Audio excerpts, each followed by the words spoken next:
Button. All right. And we are live. Welcome to the Iron Lords podcast, episode number 51. And it's another glorious Sunday, and we are back at the round table on the Lord's Day. Salute the Lord Anchorman for holding the Lords down last week in my absence, but I miss my brethren dearly. So it feels good to be back talking games once again in the realm of the Lords. We've got a very special guest, Metroid Prime 4 rumors, Unreal Engine versus XB1X, the future of PUBG, and the decline of fighting games to discuss. So we're going to get right into it. I want to introduce a Lord who I consider one of the best young riders in the game. Similar to the ILP, this Lord was recently knighted into the Inner Circle Network. Displays a tremendous work ethic, extremely balanced viewpoints, and has always been a friend to Tick and the Round Table. Introducing the editor of TICGN.com and the Lord of Computer Science and RTS games, the direwolf and original Geralt of Rivia, welcoming back to the realm of the Lords, my man, Lord Samuel Tolbert. How are you doing, sir? I am doing very, very well, my lord. It is fantastic to be back here with all of you lords at the round table, and it's fantastic to make my debut as a part of the Inner Circle Gaming. Woo! Say it again. It's really good. Nick is on fire. We are all doing awesome. Let's get this show on the road. Let's get it going, man. Brethren is in the building. I love it. It's Tick Fam night. No doubt. And of course, we have the four horsemen of gaming, whose usual suspects at the round table. My co-host with the co-most ain't in yet. He should be joining us in progress. But of course, we have the most technical gaming lord, the solo gamer who lives for the single player selfish experience, and also the Lord of Receipts. Mr. Offline Profile Illuminati himself, my man, Lord Sovereign. How you doing, sir? Doing great, man. Doing fantastic. Glad to have everybody back in. Glad to be here with Lord Sam. I wasn't here the first time around, so I have not had the pleasure of being on the podcast with him yet. Using PR. Using PR. That's right. That's right. Yeah. I wasn't here, so definitely glad to have everybody back. Waiting for Addict to come to the door. No doubt. Good to be back with the Lords.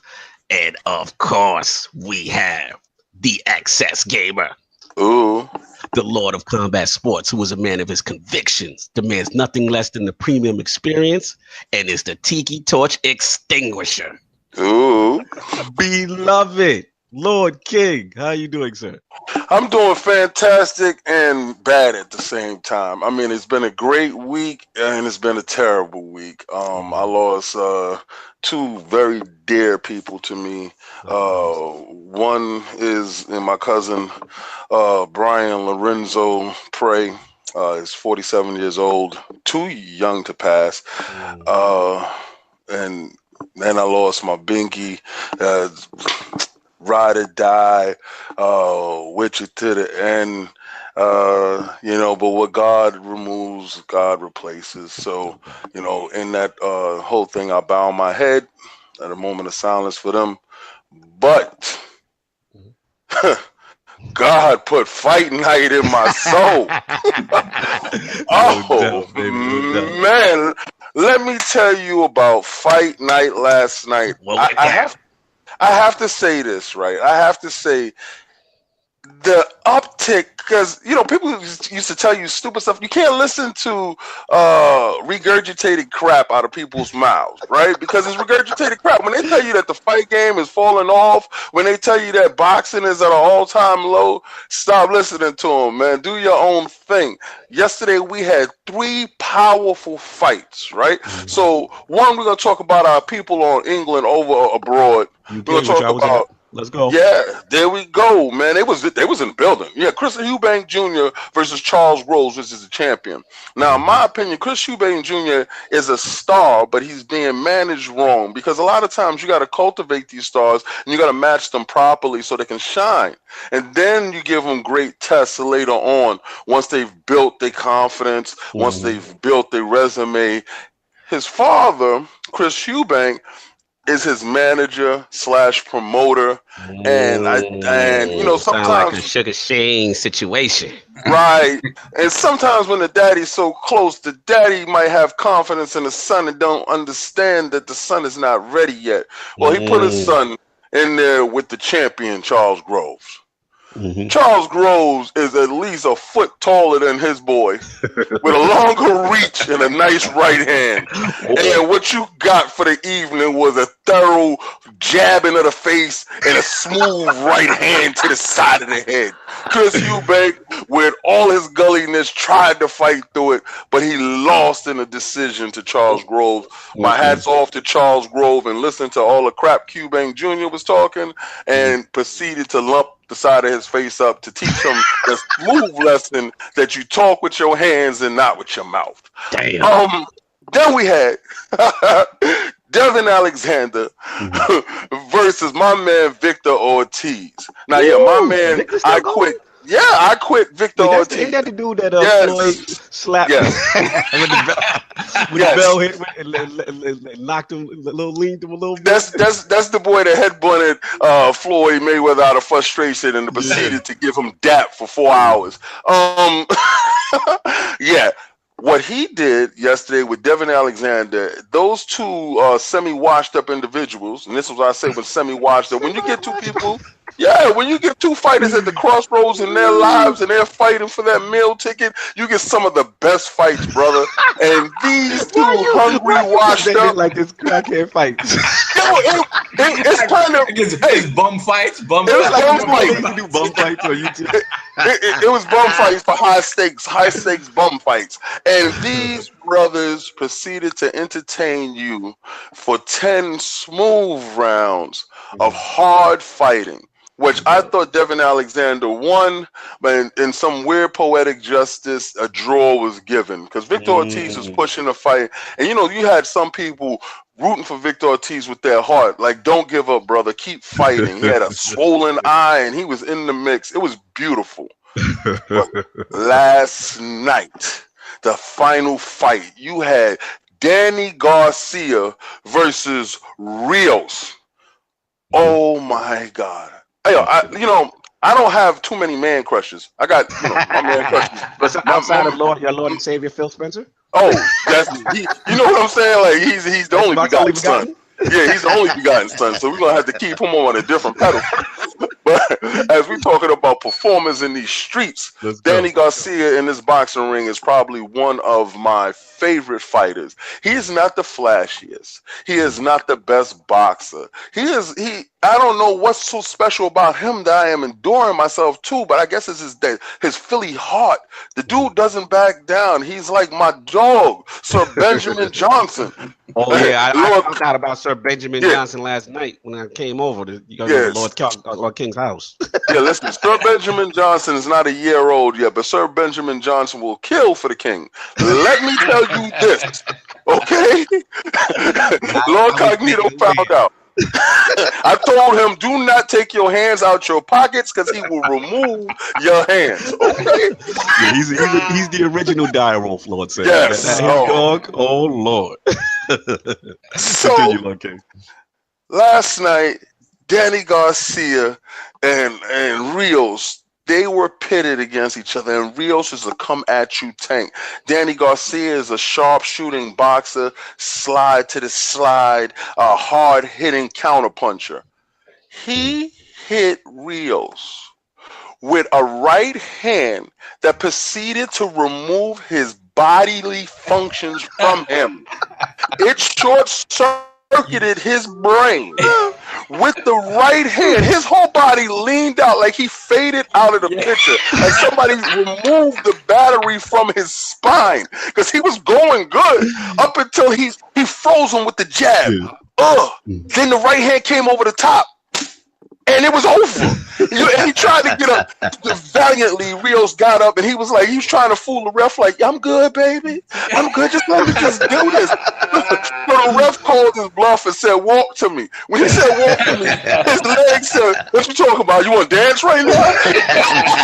We gonna pull his dance out right now. And he was like, "Nah, brother, you try. He gonna kill you. You go back in." So last night, I was so tired yesterday, but the adrenaline kept me going for this fight game, this thing that I love, that I hope comes across, that you guys can actually hear it, and maybe y'all go check it out. I will say this, Lord King. I did see a clip of it, and it was literally exactly how you described. And I'm just like, he thought he was good after getting dropped. Like he really thought, like, okay. And then the ref was like, "Okay, you ready?" He's like, "Yeah." His body said, "No, thank you." His body said no, and the ref, like you said, called his bluff and said, "I'm going to save you from yourself." I did catch that clip. I didn't know that was the main event, but I did see it. Yeah, it looked fantastic. Man. That was one of the best short circuit punches I've ever seen because it just stopped him dead in his tracks. And the thing is that he telegraphed it because he was like, "All right, he's getting tired. He's throwing out lazy jabs, so he throws out a lazy left jab and doesn't bring his hands back to defend himself." The right hand came right over it. Like he telegraphed the entire thing. It was one of the cleanest right hands I've ever seen. Because he didn't hit him head on, he hit him sideways. And he leaned sideways. It was like a soul snatcher. It was the most soul snatching punch that you could ever throw at somebody. And it was like, "Thank you, I'll take that soul." And oh God. Yeah, man, that's what I did see it. Shout out to Lord King for our combat sports recap. I believe UFC is today, right? I believe Derek Lewis. That's the only fight I want to see because he's in the heavyweight picture, and now that the whole Stipe versus Cormier is going down, I want to see where what is this? Derek Lewis, I believe his name is. Yeah. That he's someone I've had my eye on. He's a beast. He's got to work on his weight. You know what he kind of reminds me of? King kind of reminds me of like a heavyweight young version of Rampage in his prime. You know what I mean? Just real aggressive. You might like this kid, so be on the lookout for him. He fights tonight, and I believe he's fighting a young, good contender. So I want to see where he places because if he does well, he'll be in the mix with the Stipe and the Ngannous and I love how Dana is working it over there. How he pits these guys against each other. There's no soft touches for anyone. No doubt. The main event, we got Cowboy Cerrone though versus I like him. Cowboy, like I gotta give it a Cowboy. Cowboy will come out there. He's always going to give you a good fight, and some nights he's just not there, and he'll get stretched. Yeah, like when he did with Showtime Pettis, my boy Showtime Pettis. Exactly. Well, shout out to Showtime when he was good. That kid, Showtime. Exactly. He's seen better days though, but I think Cerrone, that's why they keep Cerrone around. Like he's willing to fight anybody. True. And he's always going to give you a good fight. And he may go out in a blaze of glory, or he may flush this guy out. Madero's hits hard. He's an in-your-face type of fighter, so it should be a good fight, man. No doubt. Yeah, looking forward to it. So, of course, it is Lord Cognito here, spreading that gaming realness on the ILP, not telling you what you want to hear, but what you need to hear. I mean, it feels good to be back, y'all. I was hurting. I was in the UK hurting. We missed you. Anchor, I love you, bro. I love you. I'm not gonna front. Me and Attic really, we don't pit fight. We share bobos now, so you ain't gonna be having us inside the little cage fight. You thought you was gonna have the little gods in the arena with you too. It wasn't gonna happen. I want to confirm something. It's not been that King that I've been agreeing with King. He's been agreeing with me, so we got to confirm that right now. Me agreeing with anyone. Attic is saying he doesn't subscribe to the love. It just happens to happen. It just happens to happen. You know what's funny? And this is how the King brainwashing works, right? It allows somebody to believe that I'm doing the initiation, but technically it's not true. It is this though. A lot of times he's been right. Yeah. And he didn't understand, like before I would agree with him because a lot of times that he was right. He just was so cantankerous, and he didn't like how right I was with him. You know, he was like, I'm over here. This is Addict's world, and I'm right over here. But he was able to allow me to share in his Addict's world, so that's why the Love Fest continued. No doubt, no doubt. Shout out to Lord Addict. We got to get that popping for you. My co-host with the co-most, my brother from another mother, and the how of the young wolf. My man, Lord Addict, how we doing, sir? Pretty good. I just got off work. Yeah. Back in the building. Did you get a chance to see any Wakanda action yet? Shout out to my boy in the chat who said Wakanda forever. I believe it was Show on W. Did you get a chance to see it yet? Or you gonna try to see it soon? I'm gonna try to see it this weekend. No doubt, my man. Gotta see it. And we also have to chastise Lord Anchor. I put a tweet out. You know, he did a top 15 of, I believe, his greatest MCU films. And unfortunately, he had the nerve to have The Winter Soldier at number 9. So effective immediately, Lords of the Multiverse, Tick Podcast. Wait, hold on, guy. Let me finish. Yeah, I know, man. You're going to go in. He was going in on me yesterday. We effectively would like to remove Anchorman from the multiverse due to his impaired judgment.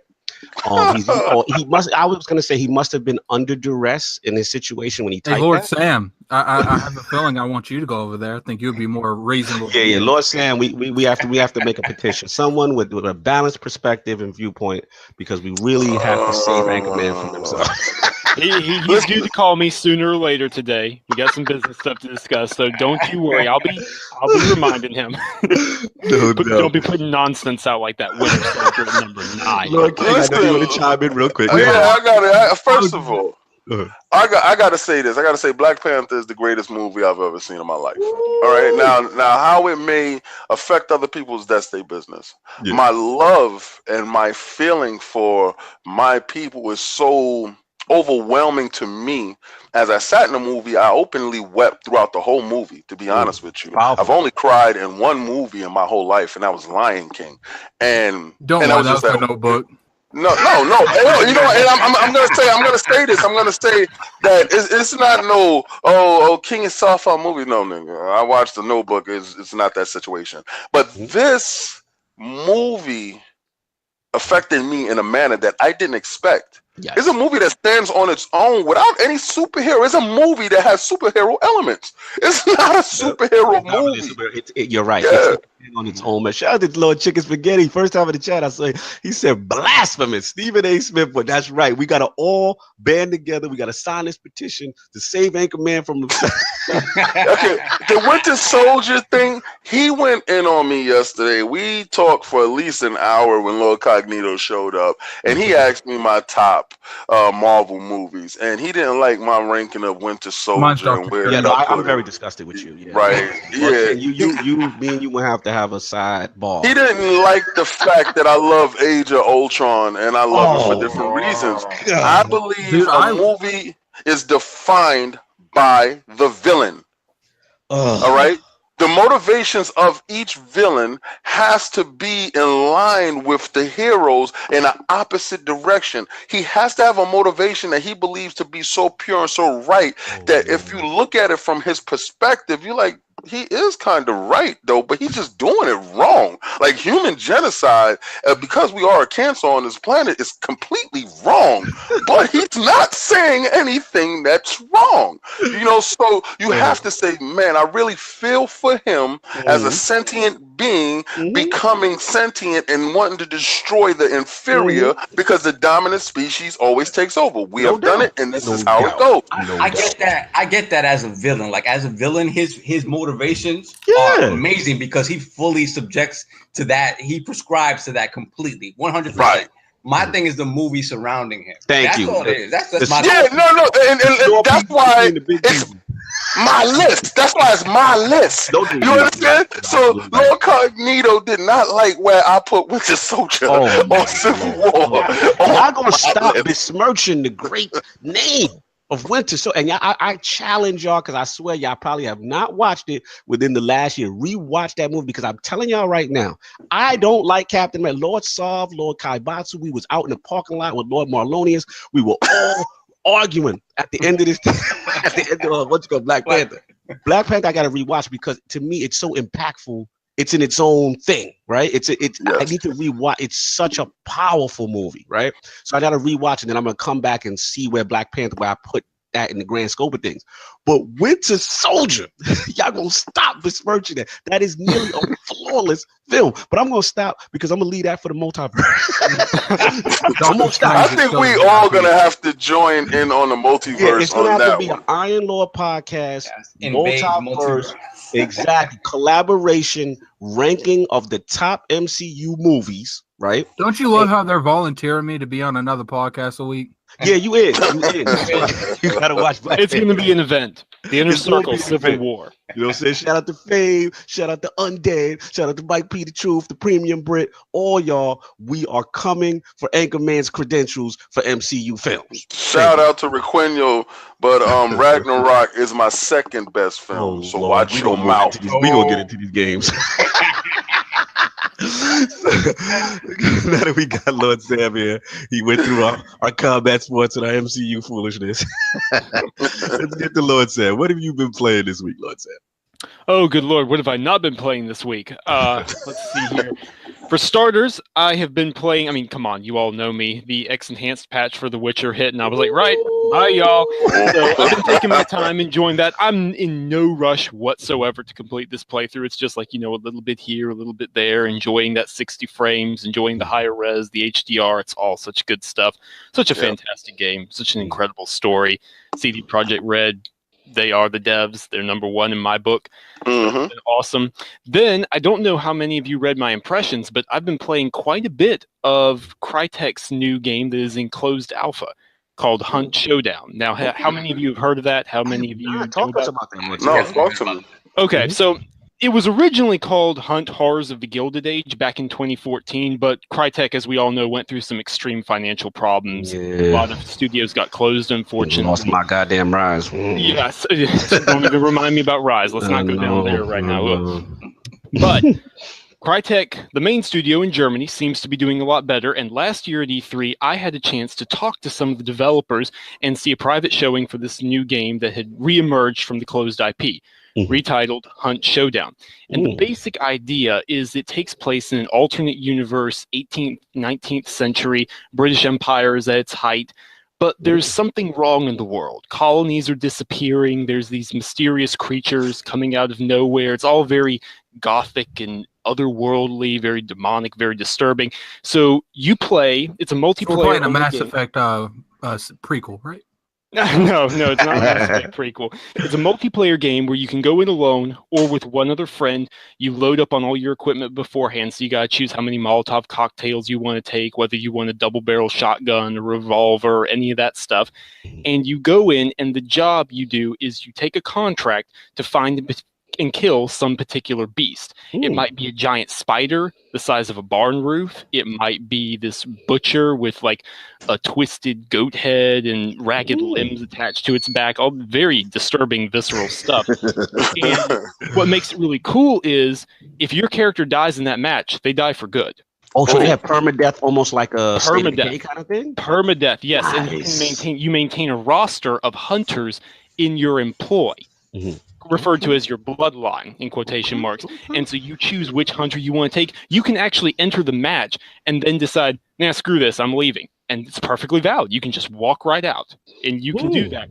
And so by doing that, you choose whether or not you want to level your hunters up, who you want to retire, stuff like that. They're going to be revealing a lot more of the world building lore.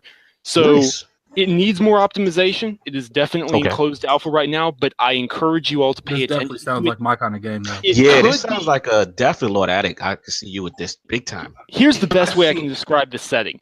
Is first-person Bloodborne. The first 10 minutes of Bloodborne in first person. Wow. That's probably the best way I can explain the setting. With permadeath and the roster of wild. I've seen some of the gameplay. The gameplay is really cool because the premise is that you get put on this map with it's multiple different teams of two. Right. So and they don't tell you how many. That's the thing. Yeah, they don't tell you how many on the map. How many other players are out there. Okay. This sounds really good. So this has been taking up a lot of your time now. It has been. I put about 20 hours into the closed alpha right now. They're doing some server maintenance, and I'm waiting on a big patch. They're being very transparent. They have a roadmap of what features they're going to be adding. They're taking feedback for literally everything. They really want this to be a success. So I encourage everybody here, pay attention to it, because Crytek could be coming out back on top. You know what's funny? You said that, Lord Sam, is that I've always actually been a fan of like the Crytek engines. I like I said, call it with my Rise love. I still think that is a technological marvel. And you think about it, at that point, remember the Xbox One X had the Kinect still taking the 10% extra resources. The SDKs were old. You know what I mean? Like it was, and for that game to look how it looked, I remember putting a tweet out. You know, I hit up everybody involved with the project, including Phil Spencer. Just like, man, I would love even if there's not going to be a sequel. Man, I would love a 4K enhanced version. I know on the X, just to see it in old, because it still hangs up now. It still holds up now, man. CryEngine is a beautiful thing. Yes. Not the easiest engine in the world to optimize, but it is a beautiful. Absolutely. Prey used it, and those shots of space with the debris floating around the station, it's breathtaking.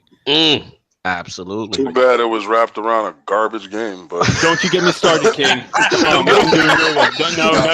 Let's say I'm gonna come for you. Don't you start. Don't you do it. You know, I'm gonna say this because I'm still playing through the game now, and it's a labor, but it's a labor of love in the sense that I played the first Prey and I loved it. And I'm trying to wrap myself around the game and the dramatic change in the direction and where we're going with these little dark monsters. It just felt like it was lazy when they came up with the monsters. But I'm going to keep playing because the premise of them turning into things in like ordinary things like that chandelier, it's a monster. That thing is kind of cool. So besides the monster stuff, though, you like the immersive sim aspect of it, like the always X, like that's always to me that's the coolest part of it. Yeah, I can touch everything. Me touching everything. Now, shout out to Lord Chris Colbert that lead in the chat. He said, "Have our guys heard of Hunt? It's on PC. Watched it last night. It's a mix of PUBG with boss fights. Red Dead and Evil Within. I've never seen it. Lord Undead, what's going on? Lord Burke, what's going on, man? Yeah, we had to come for your boy, Lord Anchorman, man. We had to. We want a multiverse collaboration. We're gonna talk about those MCU films, man. Good to see you Undead in the chat. So, Lord Addict, what have you been playing this week? I know you've been working, but what have you been playing? What have you been sneaking in? I kind of slowed down on Monster Hunter. Really? I put like 80 hours into it, so I think only 80. Only 80, jeez. No doubt. Man, I can't help it. Okay, it was a good game.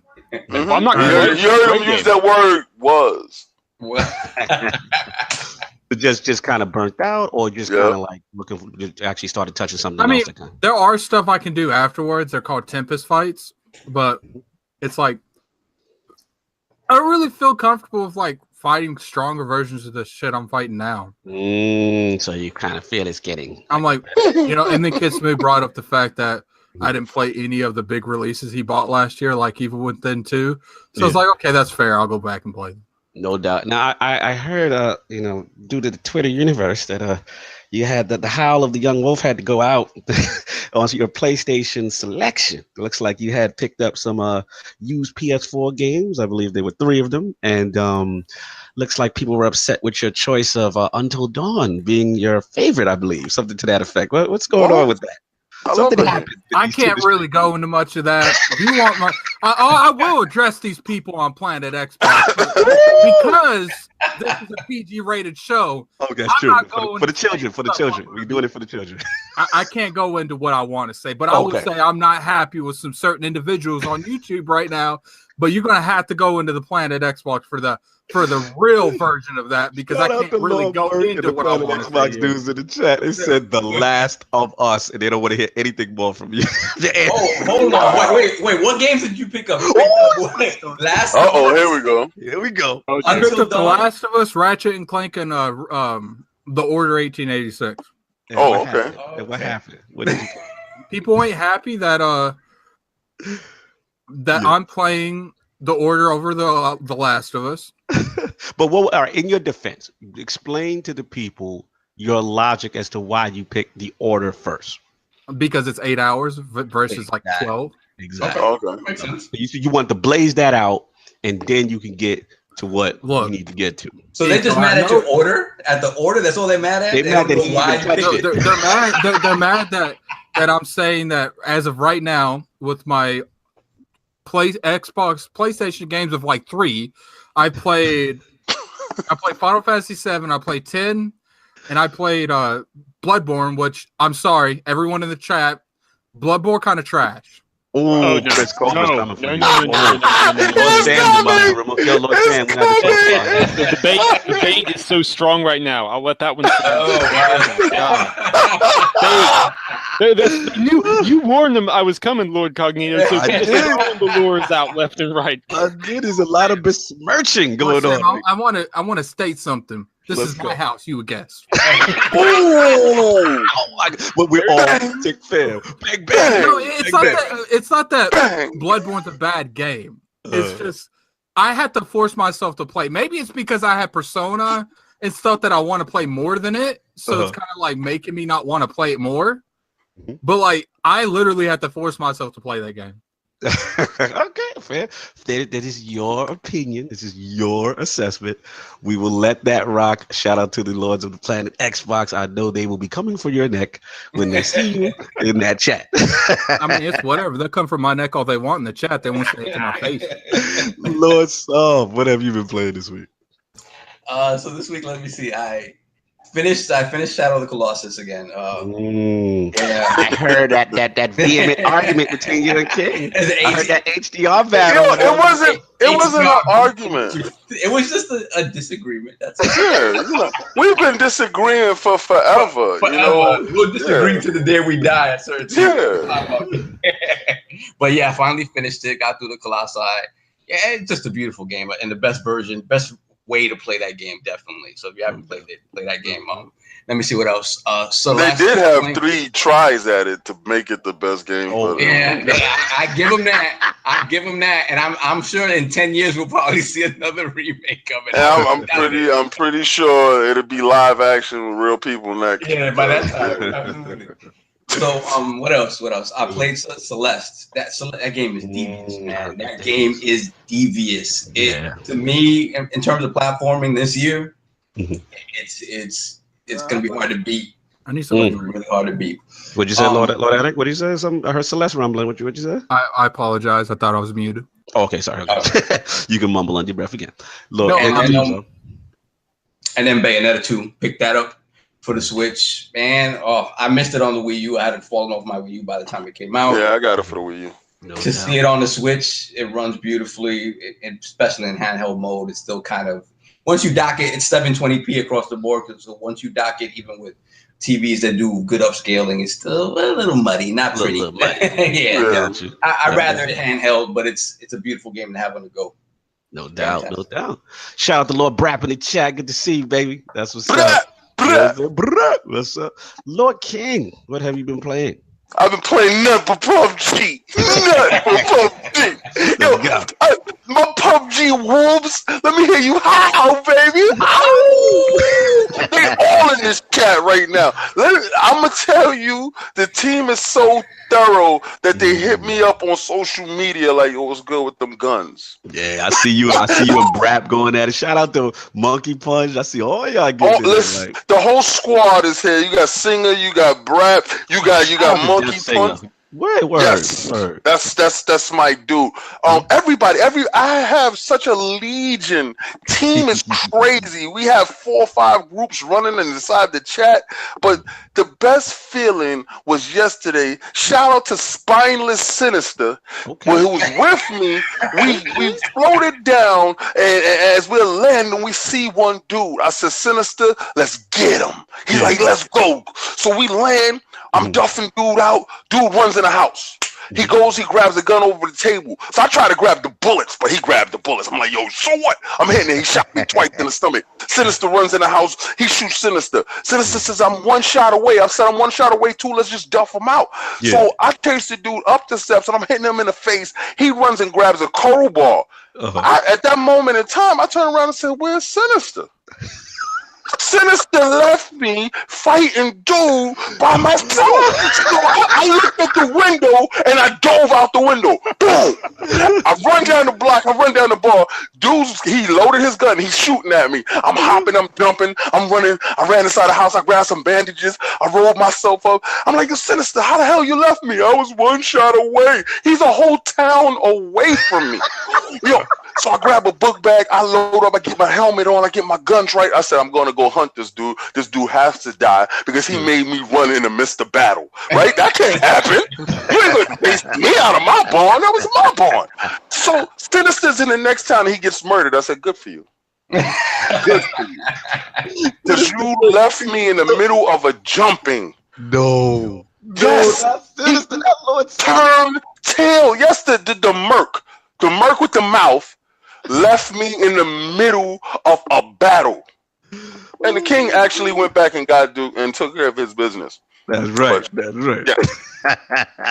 Yo, shout out to the PUBG, I can't stop. Crew. I can't I stop. see y'all getting it in. Shout out to Lord Sam. Aren't you and Anchorman and these guys? Don't you guys get that? You got your little PUBG multiverse slash Oh, we squad do. going? We do. Me, Anchor, Undead, Mike every now and again. Oh, we get it on. We do well. We rack up some chicken. Yeah, I see it, man. I shout out my first chicken dinner. As much as I've besmirched Anchorman's name on the show today, Anchorman was part of that team. It was Anchorman Sin, who did run on certain parts. Anchorman was part of the team, but Sin and John did all the work. Yeah, man. I see. I still, you know what, Lord Addict, man, you ain't gonna get a chance to rock yet. So that's gonna be interesting. We got to do that. I think. Who else? Boy Jansen. Who's your squad? You usually run with Jansen and who else? I don't play PUBG right now. But when you did. Who did you run with? You remember? It was usually Sinister, John, and John. Shout out to Big Bad John. Oh, shout out to Whiskey and Monkey. Remember we had a good one, Lord King? Yes. That was fun. Whiskey was with us. We indoctrinated him into it because he didn't understand how addictive this game was. Absolutely. And I said, being that you're ex-military, you're going to get the feeling of it. And literally was the first 5 minutes. Yeah, he was so. Yes. I think we got a chicken dinner too. Yeah. Oh, that's what's up. We got a chicken dinner too. Yeah, man. So for me, it's like I said, I was away, but when I came back, I dove into a little bit of Crimson Days and Destiny. Shout out to my man Lord Ebontis and Forget Amnesia. We did a flashpoint talking about all the changes. It was a big article that Doc Amnesia put out. Please check that out if you guys got a chance. It's on the Iron Lord Podcast YouTube channel, flashpoint number 4. So we were talking about all the changes. He actually went pretty viral, man, in Destiny Legary, and a lot of the Destiny community gave us a shout for that passionate article that was written. So I did that. I obviously played PUBG with the crew, you know what I mean? And finally, you got to give me a round of applause, y'all. I have finished This Is the Police for the Switch. What? 3 months. That game is long, but man, did I love it. Oh, man, such a crazy ride. Was it worth it?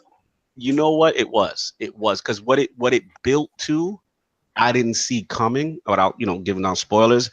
There's just something that is very dramatic that you have to make kind of like a Mass Effect style decision towards the end. And then based on what you choose, you got some different outcomes and stuff like that. So apparently there's like levels of endings and, that whole bit of drink. Now I will say, just like Mass Effect, I don't know if the actual ending itself was worth it. You know what I'm saying? But what it led up to was fantastic. I am looking forward to THQ Nordics Part 2. I have a shout out to do. Well, get that shout going, baby. Get that shout going. What you got? Shout out to Anchorman for this dope thumbnail. Woo! Oh, yeah. The thumbnail was lit. But I still have to challenge him on his MCU. But and also I've been playing. Picked up on a whim, Kingdom Come Deliverance. Ooh, I knew you was gonna get that because of King's Field. Because of King's Field. I knew you was gonna get it. Lord King knows me well. Lord King knows I used to be a fiend for King's Field. We found that game in the dark. Me and him, I remember how we did it. We chipped in. He chipped in half. I chipped in half. So we sat in the dark and we played this game.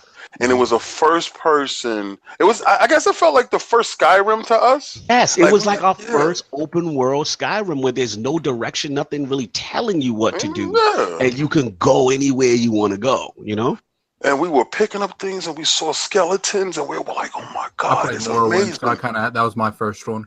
Yeah, so when I saw it, it automatically harkened back to it, and I knew you was gonna get it, and I was gonna ask you what was gonna be, because I was hoping that you played it now, because I saw Anchor had the dev on his on the multiverse, and I really wanted to listen to that podcast. I'd be catching up between everybody's podcasts. But he had one podcast that was let me give some shout outs too. Shout out to Multiverse. Obviously, please check that.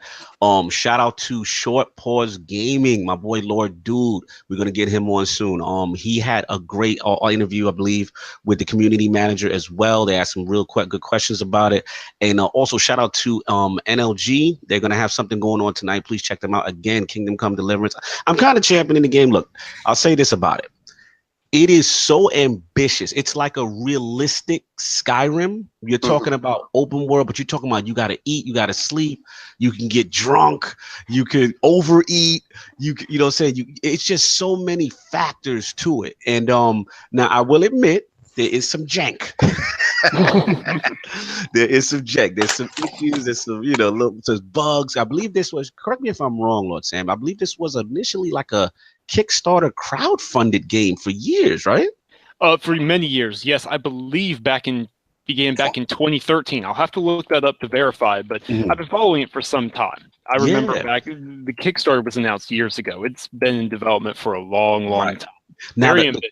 Oh, very ambitious. It's really ambitious. And the combat, like I said, it's going to take a while to get used to.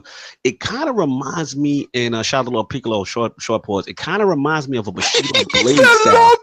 Lord Piccolo. We're going to have him on. We will never leave you behind, Piccolo.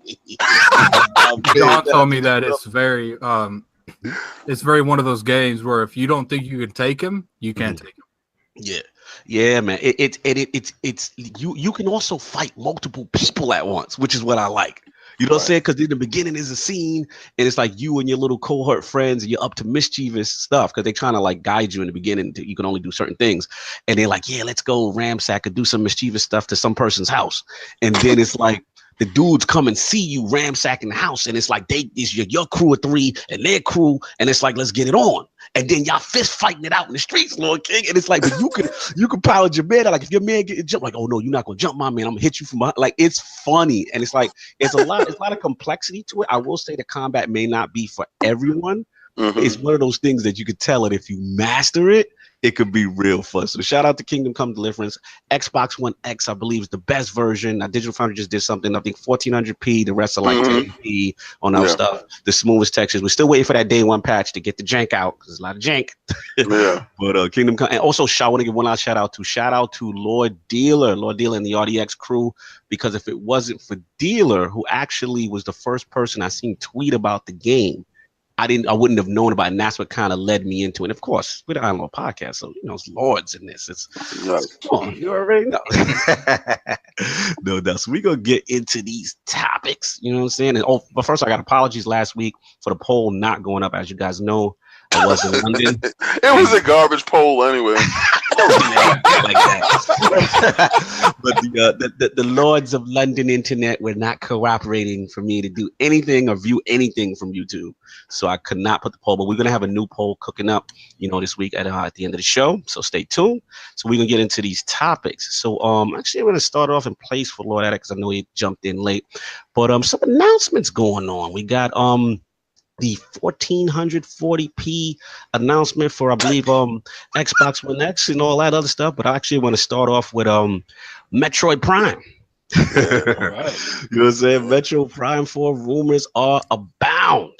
So first off, we know that we did hear that obviously that Namco whatever. I always pronounce it. But Bandai Namco, excuse me. That we heard that they were announced that they will be working with Metroid Prime 4, and that was the first kind of hint we heard about it. But there's some new stuff came out, and it seemed to be confirmed by Eurogamer. It looks like they're updated their post confirming it, the development by Namco, but then they said that the studio was going to be moved from Singapore to Japan's studio. And there's shout out to Doc Trey, the YouTuber Doc Trey, I believe Lodak knows him as well, that he actually started doing some LinkedIn digging, and it looks like they're definitely gonna have like a senior online programmer, and this programmer is also the lead online programmer for Ace Combat 7. So there's some suspicions now going on that Metroid Prime 4 is gonna have an online component. So I want to bring this to the Lords. Obviously, we heard about the Namco thing. We heard about also in this whole LinkedIn digging, we heard about Ridge Racer 8 being exclusive to Switch because he's also supposedly working on that. So I want to bring this to the Lords. We'll start off with Lord Sam first. What do you think about all of this? What do you think about Metroid Prime 4 possibly having an online component for the Switch? Okay, so Metroid Prime 4 having an online component, it makes perfect sense. I think it's very realistic, and honestly, it lends those rumors even more credence. Here's why. Nintendo recently, a few weeks back, I think it was about a month and a half, reiterated that their plan, their strategy moving forward was to adopt games as a service. Even Nintendo is recognizing that games need to have more replayability. They need to have more content. They need to support fewer games for a longer period of time. So adding in an online support for Metroid Prime 4 while their online service is supposed to launch this year as well, it makes perfect sense. You get more people playing, people who would have enjoyed what is obviously going to be a fantastic campaign just a couple of times. Now they have a reason to continue playing. They can pressure their friends like, hey, come on, we can play this together. This is going to be awesome. It makes perfect sense. It fits with their strategy, and it fits with the current climate of gaming as a whole. Facts, absolutely. Lord Addict, what do you feel? I don't know how your feelings are on Metroid series. I never got a chance to talk to you. How do you feel about the Metroid series and Prime 4 being announced? Yeah, into Lord Sleep again. No, what? Sorry, I was muted. I thought Lord Sleep returned. No, I'm here. Okay. Metroid Prime 4. I never asked you like how you felt about like the Metroid series in general, and like not when you heard about the announcement for 4, and now there's possibility of an online component in Metroid Prime. So, what do you feel about all this?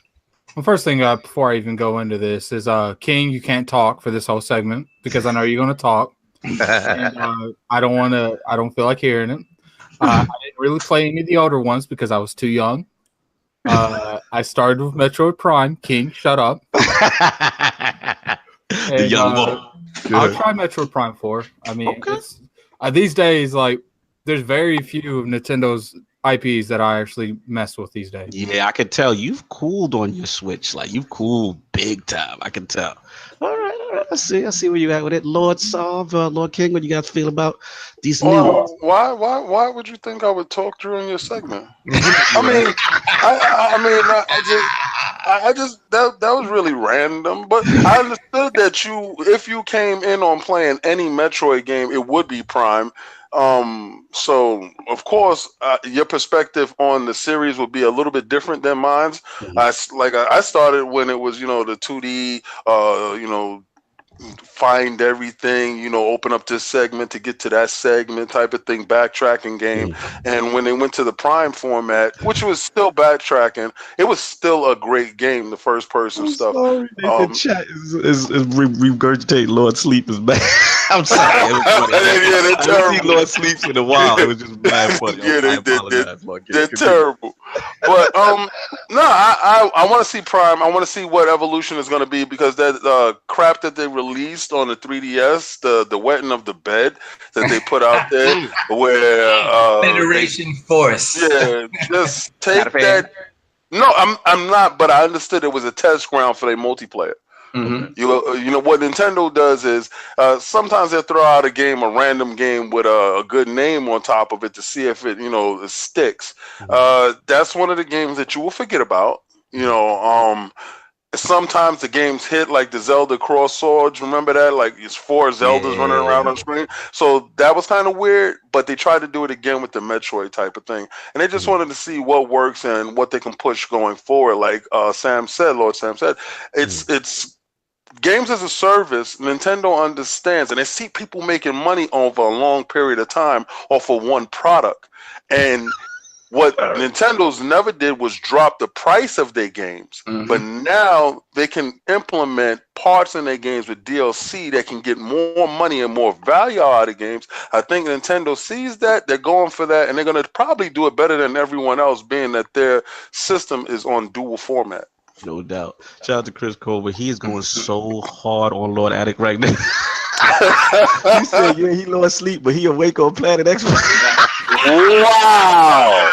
Wow. They coming for you, Lord Addict. Oh man, they coming for you. Lord Salty, Why don't you come address me on Planet Xbox? No doubt. So in general, was it Lord Salty? Did you chime in on this? No. I mean, King pretty much took the words out of my mouth there. I think, that Federation Force was a test bed for this sort of stuff. Even back in the day on the DS, Metroid Prime Hunters, it's something I think when you talk about games as a service, Prime is that series that's perfect for it. It's a first-person shooter.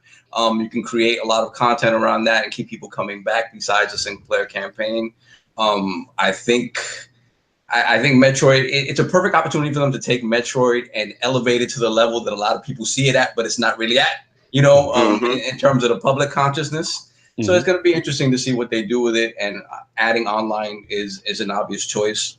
And what's interesting is that, I mean, they've made statements indicating that what they're going to do with their online in general is going to blow you away. So I don't know Nintendo to be hyperbolic about stuff and make statements like that. So I'm interested to see what it is that they're doing with their service and how that specifically is going to apply to Metroid Prime 4.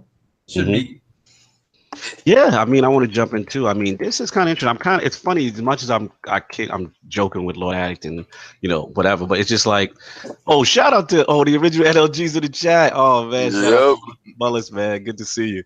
It's interesting because I'm kind of, as much as I'm clouding Lord Addict a little bit, I'm in the same boat because my Nintendo history with Metroid is not that deep. Like I've played them, obviously a couple, but I've never really got like in depth. So when I heard about this, and then I feel about this way, I feel, Lord Saw, like I feel like the only thing lacking as far as genres for Nintendo is FPS. Now, obviously, we know Doom came out. We know Wolfenstein. God bless their souls. How they gonna do that port? You know what I'm saying? But I should have looked at it. So it's like I always feel like that's the only thing. And let's be honest. Like for the Xbox, that has a lot of hardcore FPS. That's a big thing. So I think that genre definitely needs to be addressed. So I heard they were supposed to have a labo function. You're supposed to put the backpack of the cardboard on and put it around your head to be the VR cardboard. I wouldn't put it past them. I mean, what's funny? I wouldn't put it past them, and I wouldn't put it past the fact that it would be successful. It's gonna come with a free labo. The thing about Prime is that when you look at the campaign isn't your standard FPS. Your campaign is very much a standard Metroid game in first-person format. So it doesn't lend itself to like sort of multiplayer stuff. So anything multiplayer in terms of PvP would have to be something more in the vein of a regular FPS, and that's what brings people back in, right? So I think that's my thinking. Like whatever multiplayer is, it's going to be more in the vein of a traditional FPS, because whatever Metroid Prime is as a campaign is much different to a regular FPS. Gotcha. Yeah, so it's just like, for me, it's one of those things that I'm very curious about this, because let's be honest, like Metroid is also, as great as it is, it's not really the selling franchise for Nintendo, right? About their IPs. It really doesn't do like a Mario or Zelda, so I feel this online component could be pretty huge, because you're giving longevity to the game, Right. So I'm very curious to see how they attack it. And then on a side note, I definitely am curious about the Namco involvement. This guy obviously has done Ace Combat before. See how that goes. And we haven't really got into this. What do the Lords feel about this Ridge Racer 8 exclusive to Switch stuff? Like, Ryan left. Yeah, talk to me, Lord Sam. Where you at with that? I'm gonna be honest. I have no idea where I'm at with that. I really, really don't know what to say, meme potential aside. Yeah. Let's just wait and see what happens. There's not really as much evidence, not as much smoke for a good fire going there, but who knows? I mean, stranger things have happened, so let's just hold back. I hear you. I'm curious for Lord King, because I know Lord King, me and you, in our early PlayStation days, Ridge Racer was like that deal. Remember when Ridge Racer was that deal? But it's not that deal anymore. So the fact that it latches on to a console that can revitalize it and name, because I think Need for Speed revitalize its name by coming out with different iterations of it, like, you know, just different ways to play it, and they got a little pocket that they're in now. Ridge Racer needs that same pocket on the go. Can it be the best racing game on the go? Yeah, that'd be crazy, right? That feeling of Ridge Racer is back. You know what I'm afraid of? It'll probably be Ridge Racer HDR remix. And you know, this time it'll have tires. Remember when we found out it didn't have tires? Oh my god! It was just a spinning texture. It was crazy. It was the most bizarre thing that we saw on the PlayStation 2. And we shout out to Lord Rick who's passed away, but he showed me that the car didn't have any wheels. That which version was this? That was the Ridge Racer 2 for the PlayStation 2. Ridge Racer, whatever version came out for the PlayStation 2. Now, when you play the game and you're in the car mode, right, the car bumper is so close on the screen that you don't see the tires. But if you angle it in a position, you can notice that there's no back tires to that car. So, I mean, it was a polygon that they felt that they didn't need to put in. But hopefully... this Switch one will harken back to those days and bring back those memories. Show out the Lord Stigger doing the voice. Ridge Racer. Oh man, that brings back memory. I mean, it's just funny because I guess I've fallen off so much off of Ridge Racer due to Forza. We all know Forza is for the most part the king. And you better get it in the chat, Lord King. Lord Sinister is there. He's defending his PUBG honor. I don't know what he's talking about because I have people, actual factual people that was there that can. Singer could sit there and defend me himself. Singer heard the whole thing. Singer was in the party with us. Singer was there when me and Sinister landed together. We landed together, and he tucked tail, turned yellow belly, and ran on the king, man. We was duffing one person out. It wasn't like we were in a battle of four. It was us two against four. No, man. It was a jumping. We were jumping someone. He got punched in the mouth and shot in the belly and said, "I'm out of here, king. Do it yourself." No, man. The king had to really G.I. Joe the moment. Get you on the show soon to defend yourself because when you do have a history of jumping ahead of people. Leave him alone. He can't defend that. I had to dive out a window and go get my life together while he got murdered. So that's it. Back to Ridge Racer. What I was gonna say was that the only thing is like I remember when it used to be Lord Soft like a graphical showcase title. Like when a PlayStation came out, when the Vita came out, Ridge Racer was the title you put on. You was like, yes, this is graphical good. It was arcade style. It had the drifts, but it was always that graphical kind of goodness. You know it was one of the first games that was improved upon the arcade board with the PS1. It was better at home, and it was the showpiece. Apart from like Toshinden, it was the showpiece for the PS1. I mean, to kind of echo what King said, I had mentioned this to you before, Cognito, that it's like, to me, the Switch is the perfect test bed for dormant franchises to make a comeback. And Ridge Racer is perfect for that. I mean, for any third-party developer, right, that doesn't, whose current slate will not be able to fit on the Switch, well, you know, for power reasons or whatnot, and it has franchises that are dormant, but they know they want to put something onto the Switch and not just make it a port.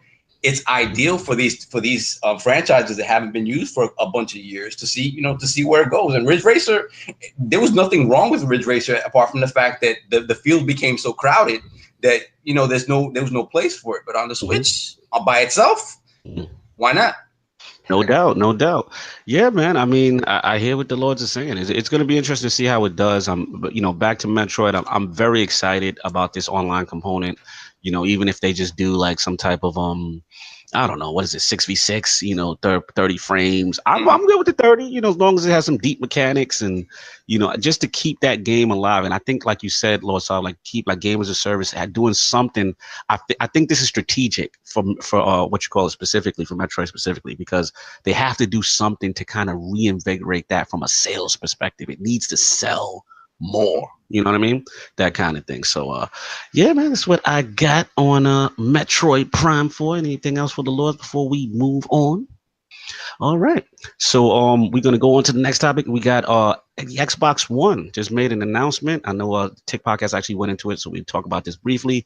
The 1440 support is going to come very soon. It's in the preview program right now, so people with the 1440p monitors can get some love. They don't have to get the down sampling. And then the second thing I wanted to bring to the table was Unreal Engine. There's been some controversy in these streets with Unreal Engine. Exhibit A will be, I believe there's a developer, it goes by the name, Italian developer, Milestone. They're coming out with kind of like a rally racing style game. It's called Gravel. And I believe it's coming to all platforms, Xbox One, Xbox One X. And this is using the Unreal Engine. Now, one of the surprising things that the dev made was that they were asked, will HDR support, be on, all the platforms? And he said, yes, it will be supported on PC and PS4 Pro only.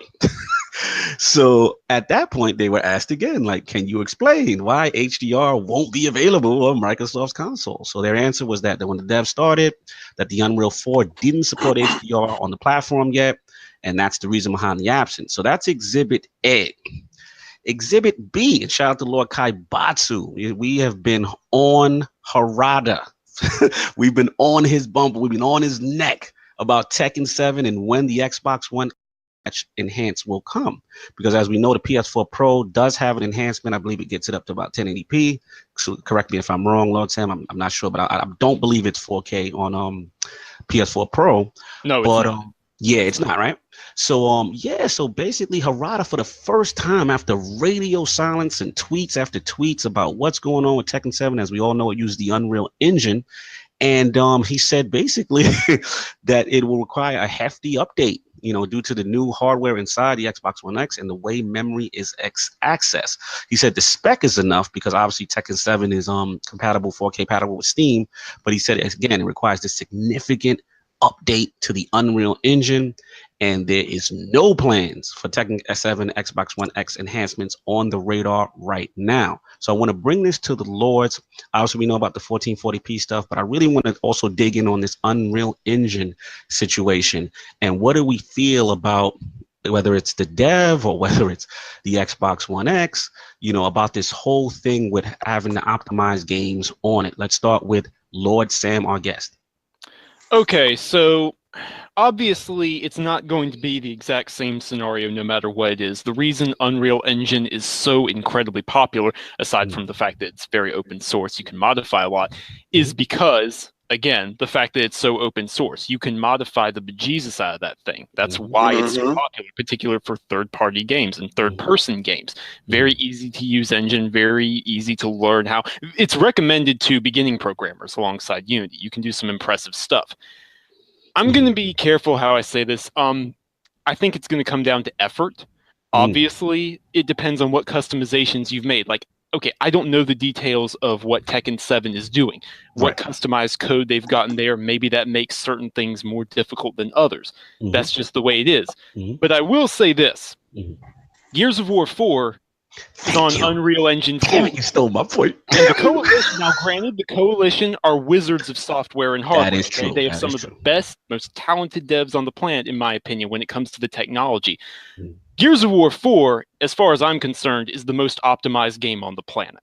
Runs like a dream. Lord King will agree with you. Xbox One incredibly well using the Windows Store. I'm sitting here smiling behind you. That is the rays of Ra beaming behind you. This is a beautiful moment. You don't know what you just did with that statement based on ILP 50 that went down. That's all I got to say. Continue. So Gears of War 4 got an update that lets it run at well over 1080p, 60 FPS, HDR, and not just any HDR, mind you. It had HDR in the beginning with the S, but incredible high-quality HDR, some of the best implementation in any game. Lord Stan, you got to stop right now because you're really stoking the flame between Lord Solve and Lord King. I implore all the people in the chat, listen to ILP 50 There was a segment between Lord Saul and Lord King versus HDR, and it was Gears of War 4 versus Shadow of the Colossus. And man, it was intense. And Lord Sam is out here stoking the flames. Well, I'm talking about on Lord Xbox. Sam was So I'm not, hanging, no, Lord no, Sam no, was don't. hanging I'm out not with stoking loud any. anchors. I don't know. He might have got some pointers from Anchor. All right, let's reel it back in. Yo, time out. He's gonna reel it back and he's gonna say exactly what I said. The Shadow Colossus is great for them. We're talking about on the Xbox platform here because that's where the discussion was. Thank you. Gears of War 4 has incredible HDR implementation. It's an incredibly well optimized game, and it uses Unreal Engine 4. At the same time, the Coalition are some of the most talented devs when it comes to hardware on the planet. So it comes down to the developer and how many resources they're willing to pour into it, whether or not they think it's worth it. That's what it comes down to. No doubt. Harada said it that it's going to require a lot of work. He didn't say it's impossible. He didn't say we can't do it. He says it's going to require a lot of work. And then so therein lies, the question: how much work is he willing to put in at this point? They're working on Soul Calibur. They're working on other things so. It's just a matter of whether they think it's worth it to pour the resources into doing this for this particular platform when it's easier to do on the other platform at this point in time. It's the same thing I was saying. Like when this first came out, I'm like, wait a minute. He said HDR isn't available for the platform yet, and I'm like, well, HDR was implemented on Xbox before PlayStation. Period. Like, so what do you mean it wasn't available for the engine? The first taste of HDR that the engine had was on Xbox. Like it doesn't make any sense. To me, it was just like it's a matter. I never want to call anybody lazy. Right. But absolutely. We want to refrain from that. But it's confusing, isn't it? It is very confusing because they make it seem like it is this mountain of a technical feat, right? And it just doesn't make any sense to me. It really doesn't. Shout out to Def in the chat. He correct him if he's wrong. He's saying Fortnite has HDR and that's Unreal Engine. Mm-hmm.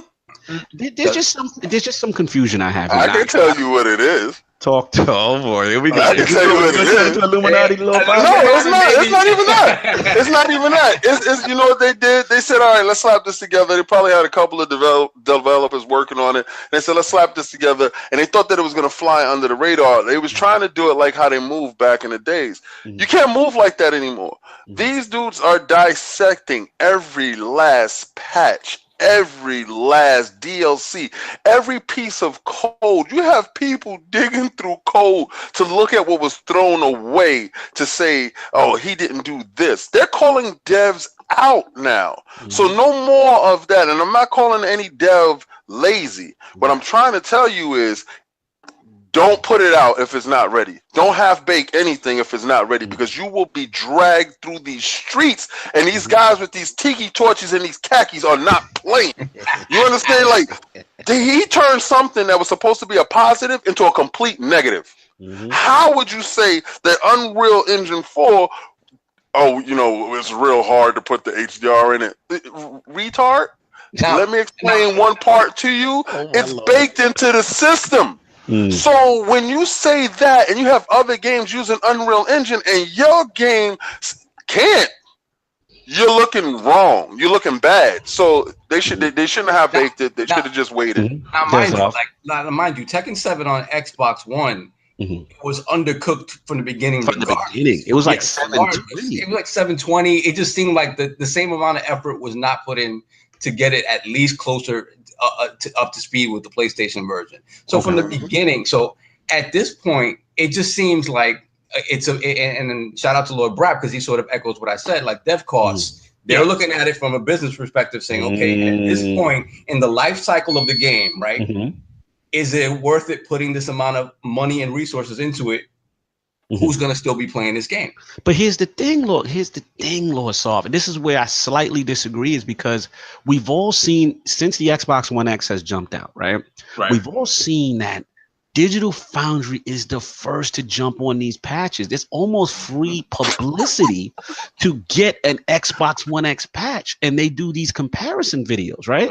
To the point where you got, other devs correcting stuff if anything goes wrong and wasn't optimized right. Shout out to EA and Titanfall. Respawn. Remember when they had a little snafu? You know what I'm saying? At first, so it's just like I just struggle with the whole idea of like, okay, I'm not saying it's not expensive. You may be absolutely right, Lawsaw.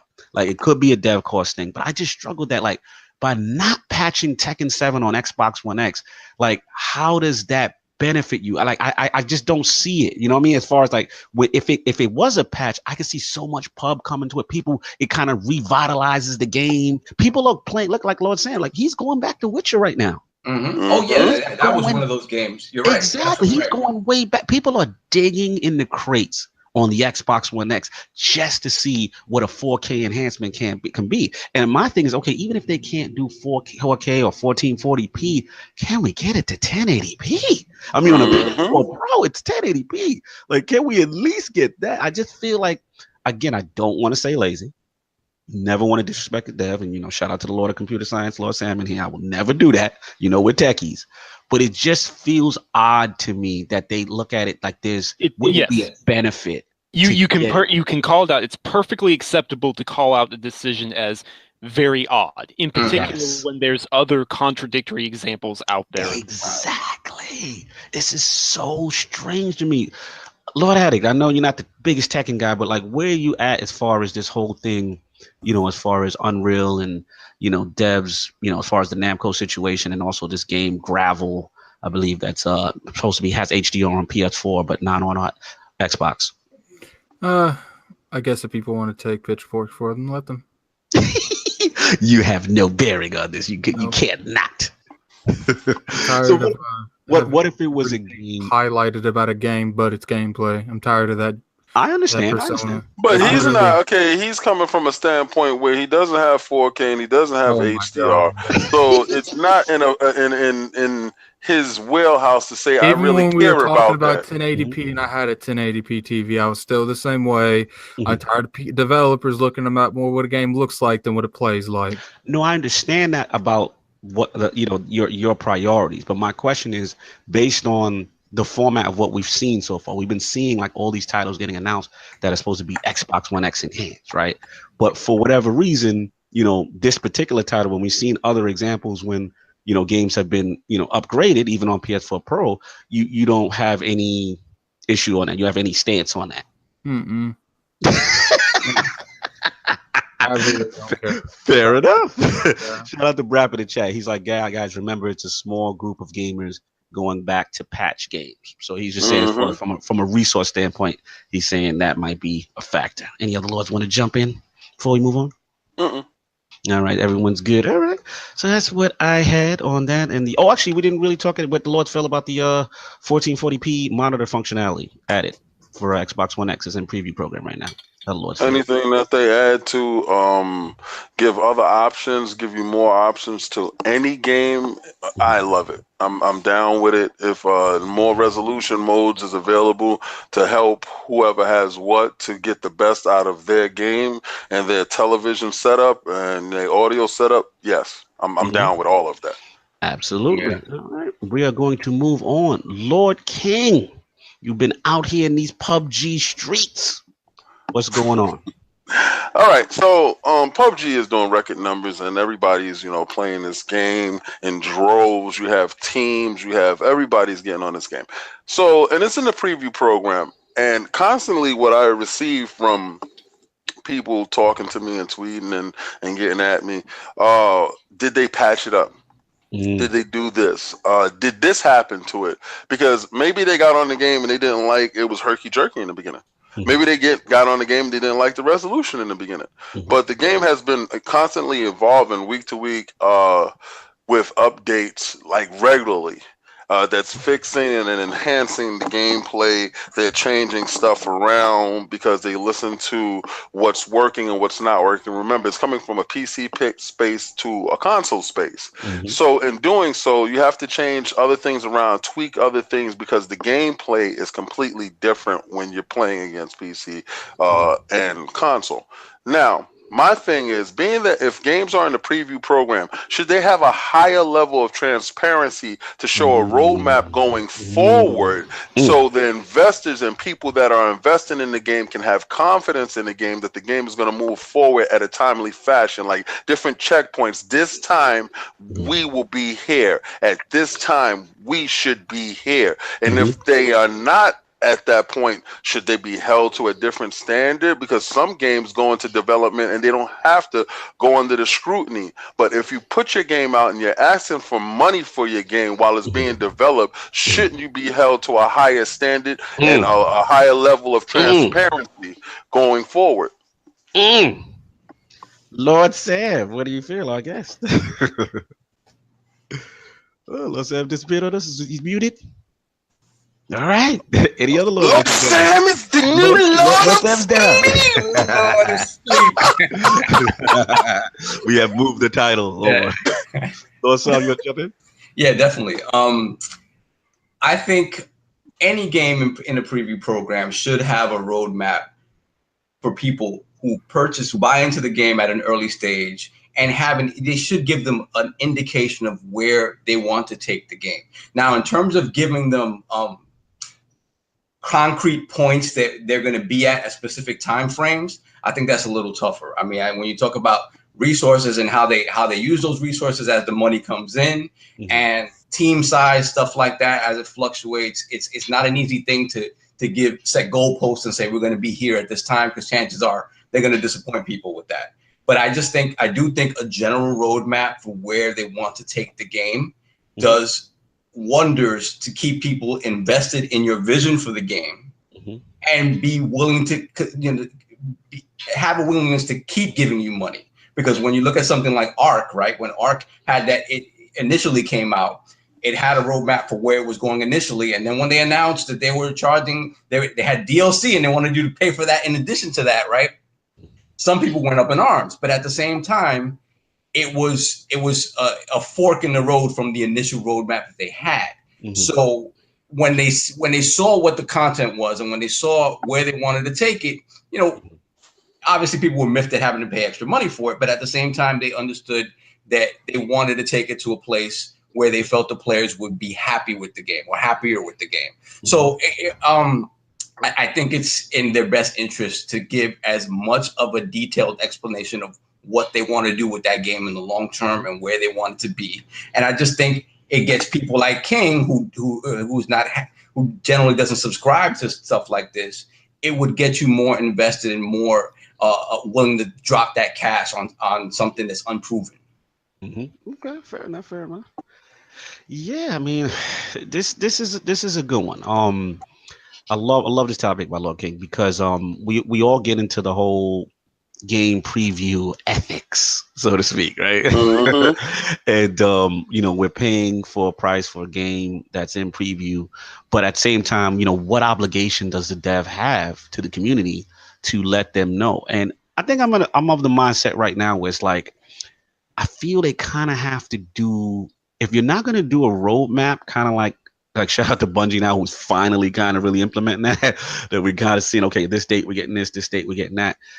I think even like a developer blog or on your Twitter feed with the community, you kind of got to keep them up to breast. As I think this is like the community manager's job. Like, he has to get out in front, really say what's going on with this preview program. And that's just where I'm at with it. Because here's my thing with PUBG. I love PUBG. My thing is, I'm with Lord King in the sense, like, what's next? What what's going to be the end game. Like, talk to me about things. At least talk to me about future plans for the franchise, for where you want to go with it. Or, hey, we experienced this. And again, it's weird to give Bungie credit right now with all the snafus of Destiny 2.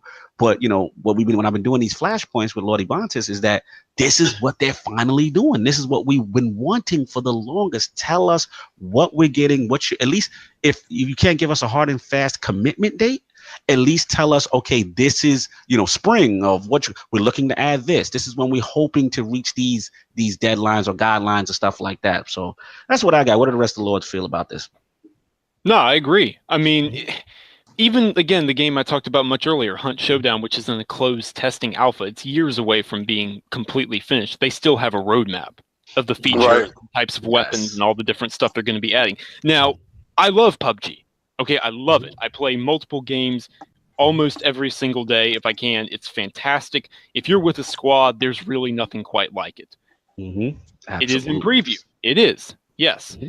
That being said, it behooves the devs, especially after the success they've had, but even if they hadn't been successful, to show players what it is they can look forward to. Like, is this it? That's not necessarily a bad thing, but just be honest and tell us, is this it? Is all we're going to get is new maps, new guns, maybe a couple of new vehicles here and there, but it's going to be the same gameplay loop? Or are you going to be doing something crazy? Are you going to have 5 teams of 20? Like a Mad Max setting with dozens of vehicles in an empty desert plain. That would be me. Tell us. Just tell us what you're doing. Give us a basic idea. We're not going to put you on a time constraint. That's the entire point of game preview. That's the entire point, is it removes the time obligation. It does not remove the clarity obligation. Right. Absolutely. Guys, Sam, I see you want to jump in. No, real quickly, just on that, the desert map stuff, as it's been seen, like people have been sort of leaving PUBG from on the PC side because they're not happy with the desert map. The desert map doesn't have enough cover, things like that. I mean, to the point where people are actually removing the INI files from their install so that they automatically get pushed to the island map and don't get pushed to the desert map. So in a way, the PC is serving as a test bed for Xbox preview of what they're going to do. So again, the clarity in the messaging and the roadmap is essential to let people know where you're taking the game. Obviously, it's a map they put in the game at some point is coming to Xbox, but maybe it comes with some adjustments based on what's being seen on the PC side. Facts. So it's important. Yeah, shout out to Lord Brap in the chat. He just dropped a bomb. He's like, what's the incentive for Bluehole to show us an end game or any of these things when people are still buying the game in game preview? So he's attacking that aspect. What do the Lords think about that? That question answers itself. The fact that people are buying it in droves is the incentive. Yeah, that's the point of game preview. It's a success. Build on that. Be clear. If not, people will move on. Yo, wait a second. Yo, Anchor, time out. I was going in with Requeno talking about the fight, talking about Sean Porter as an athlete. He's not really a boxer, and Danny would KO him. That's answering you, Requeno. But Anchor, you sitting here trying to poach my people, bro? You trying to poach my people? Talk about you be swimming in chicken dinners? You have never soloed no chicken dinner. You have. If your team will ever step on a map where my team exists, we will wipe you off the map. There wouldn't be no dinner for you. You will starve for the week. Don't even talk to my squad. Don't even look at my squad. All right, Death alone will take out your squad. I alone will duff you out with my hands and put my guns in my pockets. So you really need to stop talking to my squad. Talk about join me and get off King Team. Stop that stuff. He out there trying to poach. He there poaching my squad. And you know what they said, right? They looking at you like you crazy. Oh, you're nuts. I gotta get. Oh my god! I don't know what's going on in these PUBG streets. And I'm gonna tell you this, Anchor, and this is the gauntlet being thrown down all over your podcast. I'm telling you right now, the day they implement that I can pick who I fight against, I'm fighting against your squad, and we're gonna murder y'all wholesale, and we're gonna Twitch stream it. I'm letting you know it now because you said something before, like, "Oh, you the king of predictions that didn't happen." I predict this. We're gonna murder you wholesale, and I'm gonna kill you first. He said you the Killmonger. He said Yankoman is the true king of Wakanda. That's right, and I'm gonna throw you over. You know what? I'm gonna keep my mouth shut because a lot of people didn't see the movie, but you understand how that went. and the movie's gonna go differently if it was me. Oh my God. There's a lot of savagery going on with Anchorman. Poor Anchorman getting it on all sides today. My squad is for real, Brad. Man, basement. Let me tell you, man. Trust me when I'm telling you this. You don't want none of this smoke. None of it. We might have to do that. Might have to be a mix. Shout out to Rick Quayo. That might have to be something with PUBG, man. Smoke. Our smoke is real. You don't want none of it. Oh, Brad. in the building. the true king of Wakanda, PUBG Wakanda is here.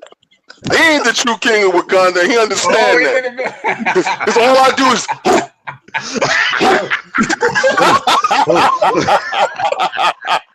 Understand that.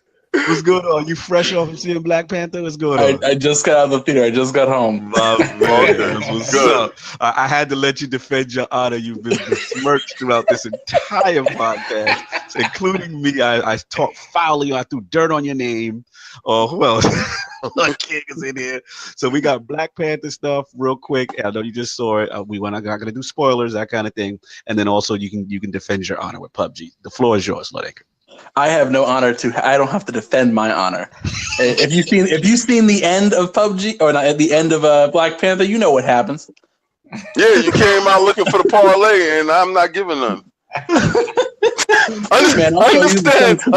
That's a rewrite. That's a Bryan Singer rewrite. I will rewrite that right there. Yo, I love when Anchorman comes in the chat and everyone says language. He's on show.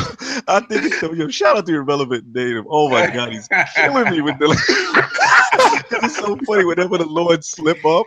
And we see Anchorman come in and moderate us, then everyone loves it. So everyone when Anchorman comes in, the theme is language. I love it. Yo, Anchor, your overall impressions of the movie, just no spoilers, just I know you're going to save it for your show, just a little slight impression, how you felt of it. What it ranks, where's that with you, as far as movies, or just as far as a superhero movie yourself? As a superhero movie, it's unique enough. Like the overall structure of the movie itself, it's not like anything particularly new, but it has such a unique spin on how the plot is achieved, and just everything. I walked away thinking like characters I didn't think I would enjoy. Yes, I walked away thinking like, okay, M'Baku. Loved him. Yes, because in the comics he's just some nobody guy, like some like second-rate villain kind of deal, like just to have some like civil tension in Wakanda. But they make his character way more interesting, and they give him a little bit of redemption, and I love that concept. And Daniel Kaluuya again in the most relevant movie of the year, back to back. Yeah, It was excellent. I walked away from it and thinking this is entirely relevant, but it didn't feel dated per se. There were a few little things like, okay, I was rewatching all the Marvel Cinematic Universe movies over the last week and a half. Brad is like spoilers. Yeah, don't worry, Brad. He's not gonna say anything. This is not spoilers. No. So I was rewatching a lot of the other ones, and a lot of them feel really dated. Like Iron Man 2 feels really dated. Yeah, already. Not like just in terms of structure and stuff, but this one feels like it's a more prevalent. Like it feels like it feels like it requires a second viewing. Yeah, like I think Thor Ragnarok didn't require a second viewing. I agree. There were a lot of the more recent stuff does not require a second viewing per se. But the Winter Soldier requires a second and third viewing. Yeah, those movies did. Yeah, those movies did. Jesus. Disrespecting us. All right. So now you and poaching. What's up? What's up? Do you honestly think if I poach anybody off your squad, they won't leave? If they hang with me, listen, and this is a fact. If they hang with me for one day, it's over. They're never going back to you. My squad is not gonna leave me. My jokes is for real. You gotta really understand. Like, my jokes is for real. So they will get. I'm totally different. Like, y'all hear me in the podcast, and y'all know this is PG. Yeah, it's a different ILP King on this is PG King. When you get in the room and you play with me, add me on Xbox, and I guarantee you, it's a fun fest time. You will not go back to Anchor. Never again. Dude. Oh, Sam can vouch for this. Sam's on the squad. Oh, where I bet you if Sam play with me, he won't be on your squad no more. I can give that. I'll hand that out to Sam. Sam, add me. Come play with me for today, tomorrow, whenever you want, whenever you like. I guarantee you'd be like, yo, Anchor, this is kind of boring. I'm gonna hang out with King. He's I'll put it this way: our matches are anything but boring. Anchor does speak the truth there. Our matches are not rote, tired. Oh, let's get this over with. No, I want the fun. We bring.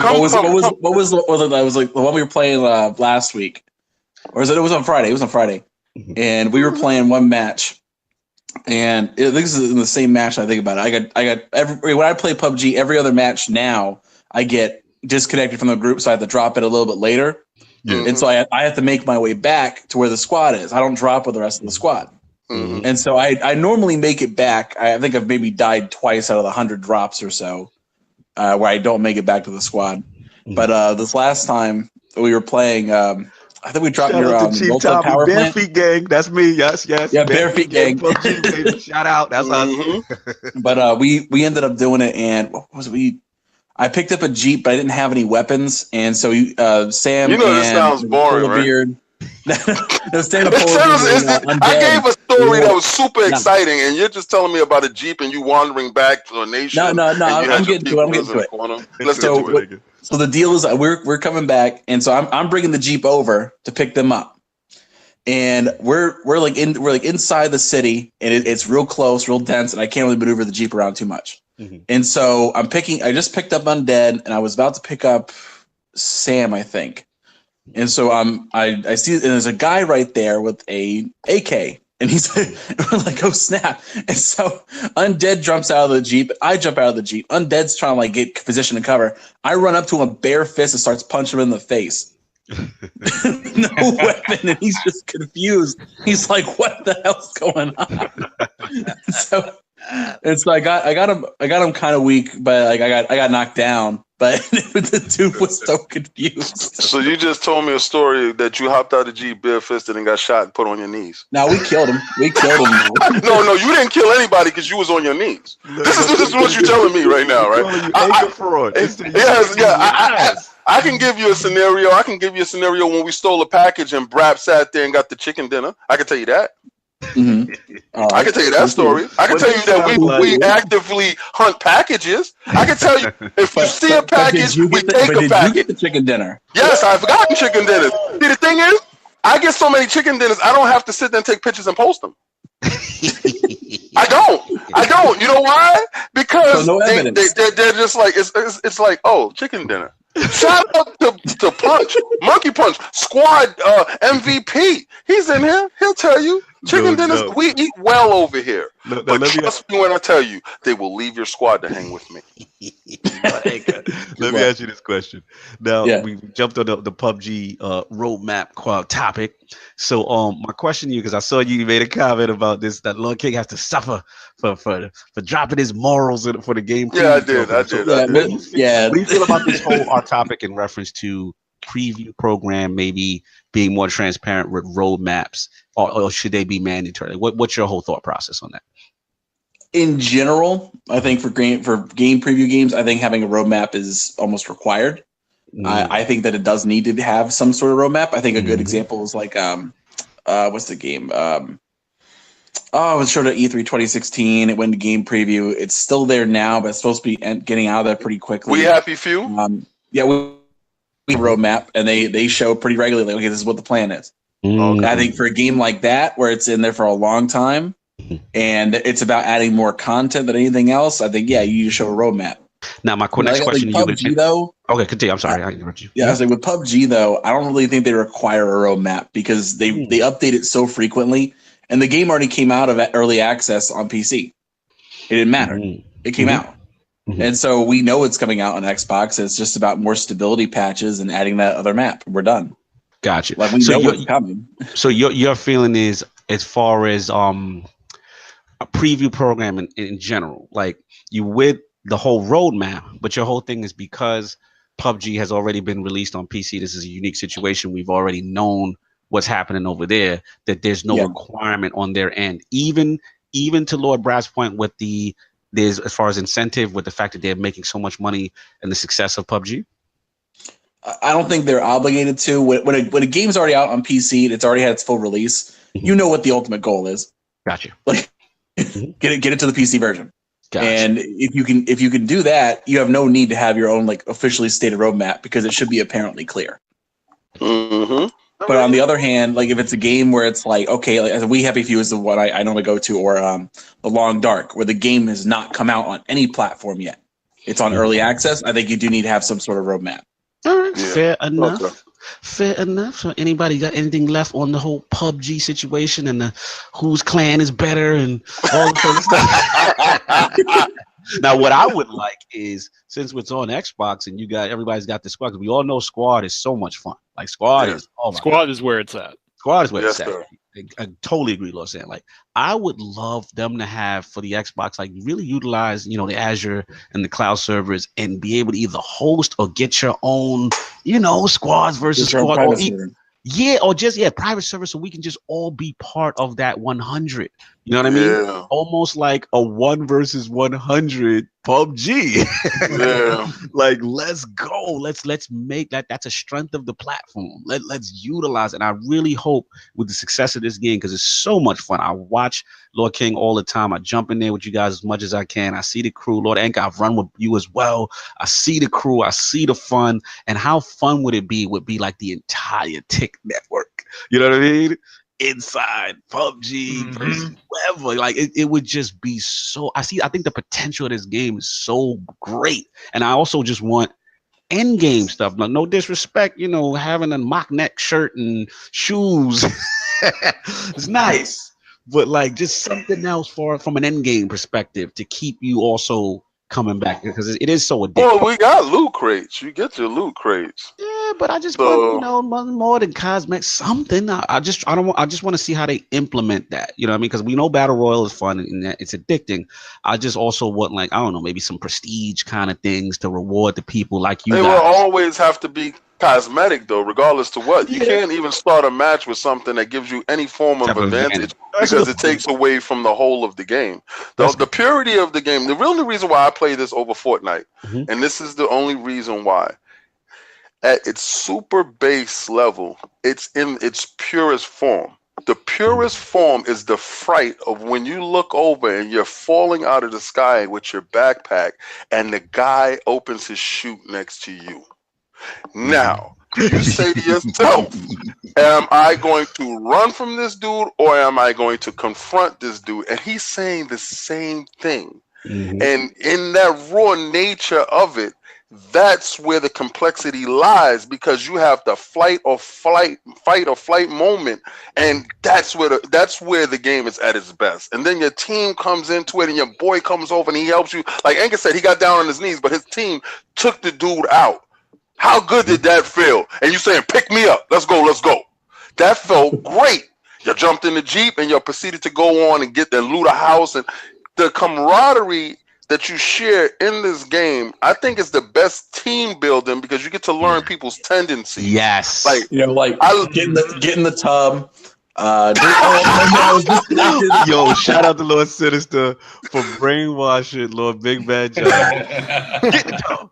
What's going on? There's exploding. Just get the tub. Just take off all your gear now. You know, if you come across a 4x scope and a sniper, who's the best sniper on your squad? You know who's the best rummager who will go out and clear out of town and let you know who's the scout, who's the rogue. So you also know who coordinates things, or who's looking at the map and who's looking at the time. You get to a point where y'all are a well-oiled machine. You're functioning at a level that it's beautiful. And then when they all come together and you get the chicken dinner, oh man, you just walk off the game and you like, woof. So yeah, I'm at a point with this game that I haven't been with a lot of games that is preventing me from playing games. Yeah, that's what Lord Rand is saying. Lord Rand is saying the same thing. It's so addicting. It really is. And what I like about it, it's like quick bursts. You could just get in, you keep going. And even if you like I said, when we played this week with Lord Monkey, Lord Whiskey week, Lord Whiskey played for the first time. And it just dying. I heard him laughing so hard. It's just like, yo, that was wild, funny. What happened? And he played with me for the whole rest of the day. Yeah, man, absolutely. So, yeah, we all got excited about PUBG. So we're gonna move on to our last topic, Lord. All right, guys. Well, have a good time. No doubt. Thanks for later, Anchor. I want to talk to you later about Black Panther. So me and you talk on the Xbox. Yo, that multiverse better be lit, and that them top fives better get corrected tomorrow. Peace out, Anchor, man. Love you, bro. All right, Lord Solve, you are up. What is going on with the fighting game genre? Talk to us. Yeah, so my topic is actually a topic that I poached from King from last week. King was he was gonna bring it up. He was gonna bring it up, and then he changed his mind and brought up the Google Yeti. But and then the funny thing is when he brought it up, I didn't really see anything to it. I said, "Wow, why is he mentioning this? This is kind of news to me." And like in the subsequent week, though, like more stuff has come out that it kind of makes you wonder, like, what is going on with the fighting game genre? So this is the thing with me. I want to know from you guys, what do you think fighting games have to do at this point in time in order to stay relevant throughout the market? Not necessarily to the hardcore. The hardcore is going to stick to the fighting game genre. The fighting game genre is niche, but at the same time, you still have your hardcore that are there. But at the same time, when you see different models now, especially like with the news that For Honor is continuing to thrive after a lot of us thought that game was dead. They're on season 5 of content, and they have a number of players playing that game. And then when you look at true fighter, yeah, but the one-on-one aspect is the star of that game, though, right? Besides, but it's an engagement game.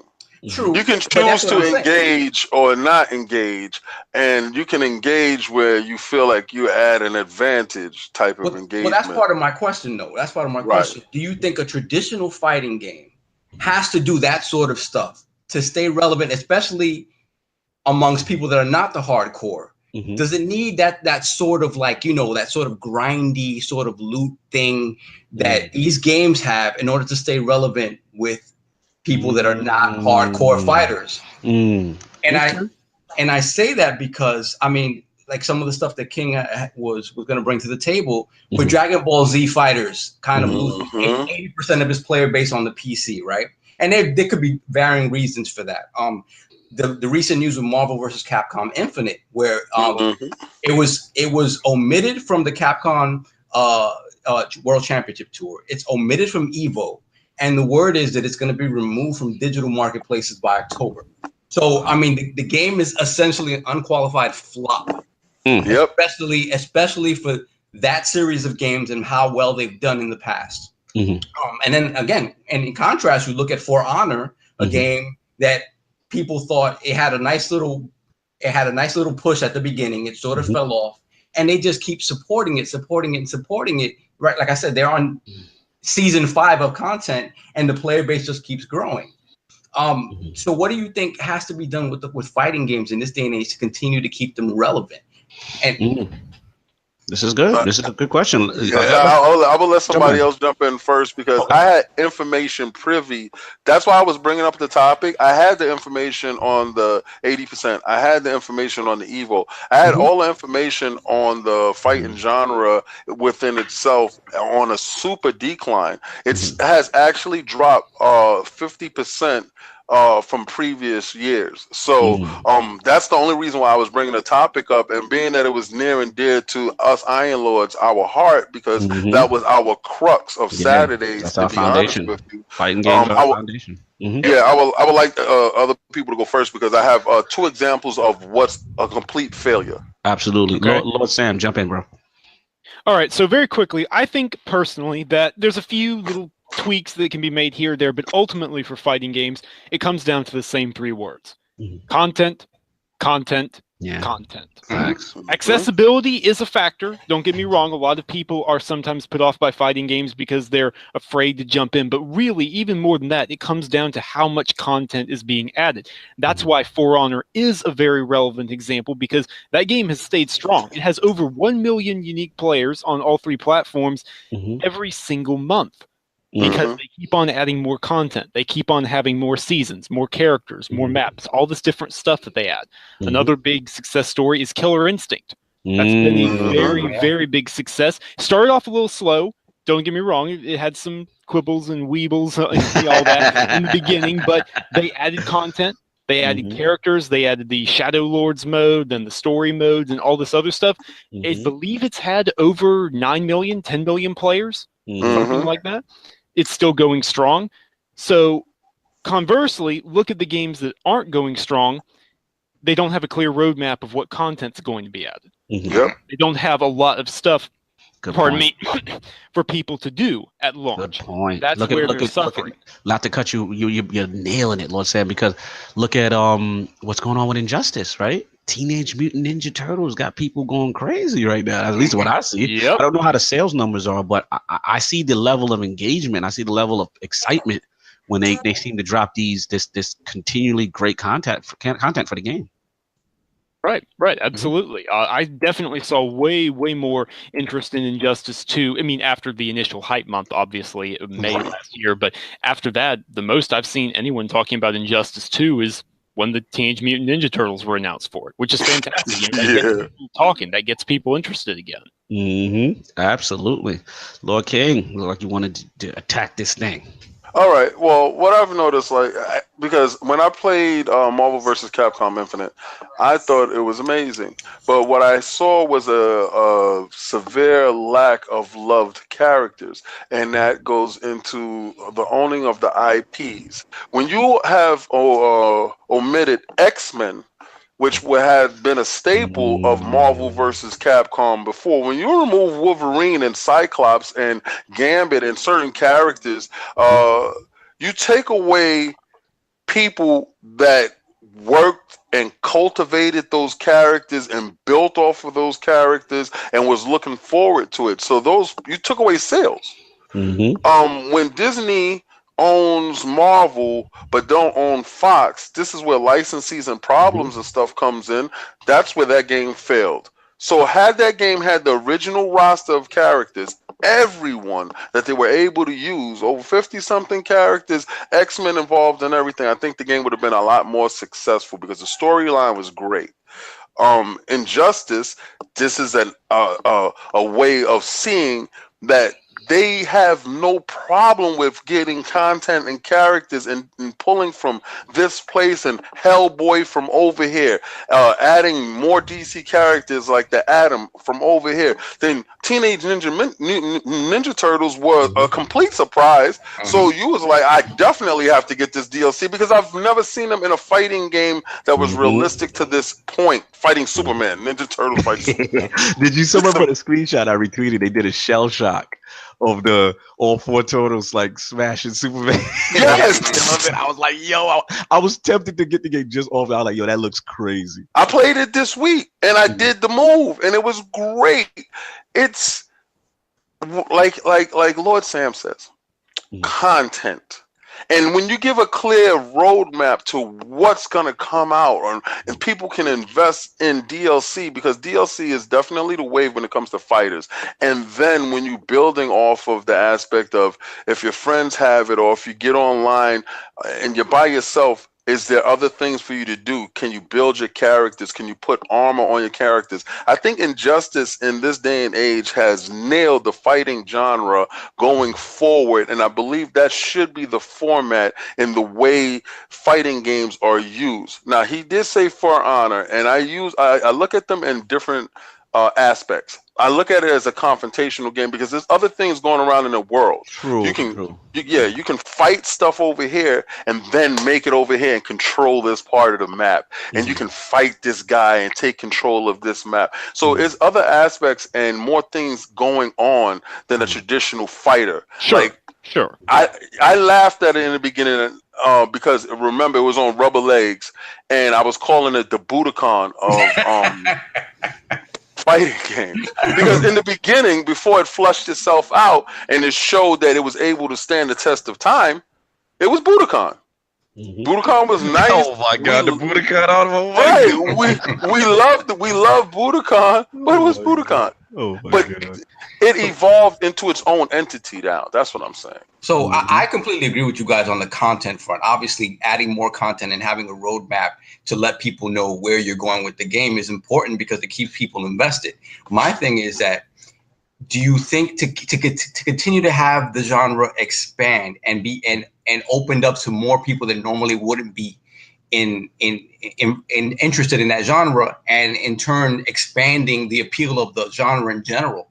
Do you think that they have to start doing something like in the vein of a For Honor, where they create that sort of living environment around the game rather than just like? It's interesting you say that. I'll jump in because I remember like during Tekken's hey, they would have like these modes like a Tekken Force, right? And you would do these kind of quests. Like I even remember Soul Calibur. And they would have that weapons master mode, and you would it felt like a quest game, right? And you would just go on and do these quests, and it just added all these different depths and elements to the game. So I think, that's why I used to love Namco so much, because Namco used to be probably still one of my top devs. It's just that, like, I love the fact that when they put out a fighting game, it wasn't just the fighting game and that was it and you were done. You had all these other modes and things and going on. And I know they didn't subscribe to DLC and stuff at the time, but it just always felt like it added life to the game. So I think Lord Sam's on it. I think it's one of those things that you have to make it a beefier presentation. Right. You also have to considerably, like, DLC for fighting games specifically, DLC is very important. Very important. Look at what the Turtles are doing. I look at what, for Injustice, and you look at when they announce like these really cool left field characters, man. It's really, really something that invigorates the franchise. And I think that's the model you got to go. As far as now, are you going like games as a service, Saul? Like where are you also thinking about it? Yeah, something like that. Honestly, just to, like I said, to expand the player base in such a way that you would attract people to this type of game that you normally wouldn't. Because my thing is this, like, every single platform has its plus and minuses, right? When you look at Dragon Ball Z falling off 80% on PC, my immediate reaction to that, well, on the PC, everything is so infinitely moddable that the hardcore isn't going to stay there, because it's very hard to play something competitively on a platform where there's just so many different changes that can be made to the game at a fundamental level, right? So to me, that makes sense, right? On the console side, I think that's where the competitive core sort of stay, right? Consoles, you don't really have arcades anymore, so the competitive core is going to stay with the consoles. And just to me, it just feels like, okay, those are the guys that are sticking around with the game. Those are the ones that, even regardless of how much DLC you're getting, they're going to continue to play the game because they enjoy the systems of the game, right? But the systems of it as such, with fighting games, like the onboarding process to any fighting game is really uphill. It's very difficult to get somebody not interested in that already to be willing to put the time in to master something like that. I think Dragon Ball Z did a very good job of creating a game that has depth, but on its surface can be enjoyed and played by just mashing buttons, and you see a bunch of cool stuff. I was looking at a game that was released on PS4. The game is called Under Night in Birth EXE Late. It's one of those. That's a long name. Yeah, it's a Japanese. It's an anime inspired game, right? But the onboarding it does is kind of cool because it's a tutorial that takes you through something close to like 180 lessons about the fighting systems within that game, and just generally things that you would need to do to be on board onto any game in the fighting genre. And what it does is interesting, and it'll tell you like, okay, you did that, you did this move, it was cool, you didn't do it perfectly. You're not quite ready to take on somebody one-on-one. It tells you like you suck. You need to keep improving at it. But at the same time, it's holding your hand in the process. So again, it's things that these games need to do to sort of bring people in and keep them from being afraid of the mechanics of a fighting game, right? Mm-hmm. And way back when I talked about that game Rising Thunder that Seth Killian was developing that kind of got nixed when they got bought out. But it was a game that required very little input, but again, had depth in terms of you knowing these characters, what canceled what out. So there was still depth there, but the onboarding process in terms of systems and learning, you know, quarter circle forward, half circle forward, you know, stuff like that wasn't there. If it was there if you wanted it, but you could just play it very simply. And again, to me, I think the fighting genre, if it wants to expand and not continue to kind of be on this, you know, this slow downward trend, I think it needs to start thinking about how they do that. I think it's going to be interesting to see what Soul Calibur does this year. So we're all hyped for Soul Calibur, right? Yes, sir. My man Killick's back. That's all I need. I don't care what happened for anybody else. I'm selfish. Killick's back. Looking like Soul Calibur 1 Killick. Yeah. Not the fur on the neck. Not stupid, not using a staff. Like what? Because people forget. Let's all put respect on Killick's name. Lord King No. When we first saw Soul Calibur for Dreamcast or whatever it was, and you saw that kata of him doing that whole staff, that's what made you want. And Maxie, shout out to Maxie too. Oh, yeah. Do you remember we had to use the PC in your mom's room? Shout out to your mom. She's the greatest woman that ever walked this earth. Shout out to Lady all right, the queen. She is the greatest woman who ever walked this earth. Her level of patience, her zen is second to none. You had a sweaty boys inside her room on her PC downloading this kata, and the kata took like 5 hours or whatever. And the only place we could watch this was on that PC. And Lord Cognito was the most intrusive child ever. And he made sure his friends came through to look at this kata. Yo, Lord King, you just took me back. First of all, you gotta break it down. Why did we have to be on PC to do this? I don't even. I remember. Right. I remember. But I'm trying to remember where the sources that I had to get the download so we can watch a preview of a game. This is like before the internet. Like, what were we doing? Yes, the internet had just started and we had dial-up, right?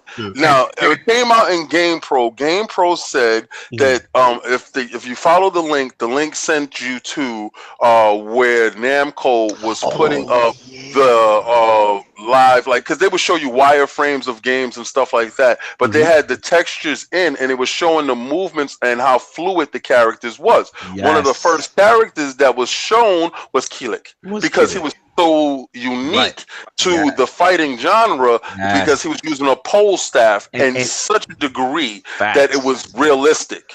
And let me ask you one quick question, because I'm my timeline. I'm an old lord now. I'm getting old. My question is, what's the timeline? Was Soul Calibur 1 before Tekken 3? Who did katas first? I'm trying to think who did katas first, because I remember the Harang kata, but I remember the Soul Calibur Killick kata. No. The first katas that was ever done was Virtual Fighters. Yeah. True. But I mean, like the ones with good motion capture. No, that was the great motion capture. Remember, those was polygons moving in a realistic manner.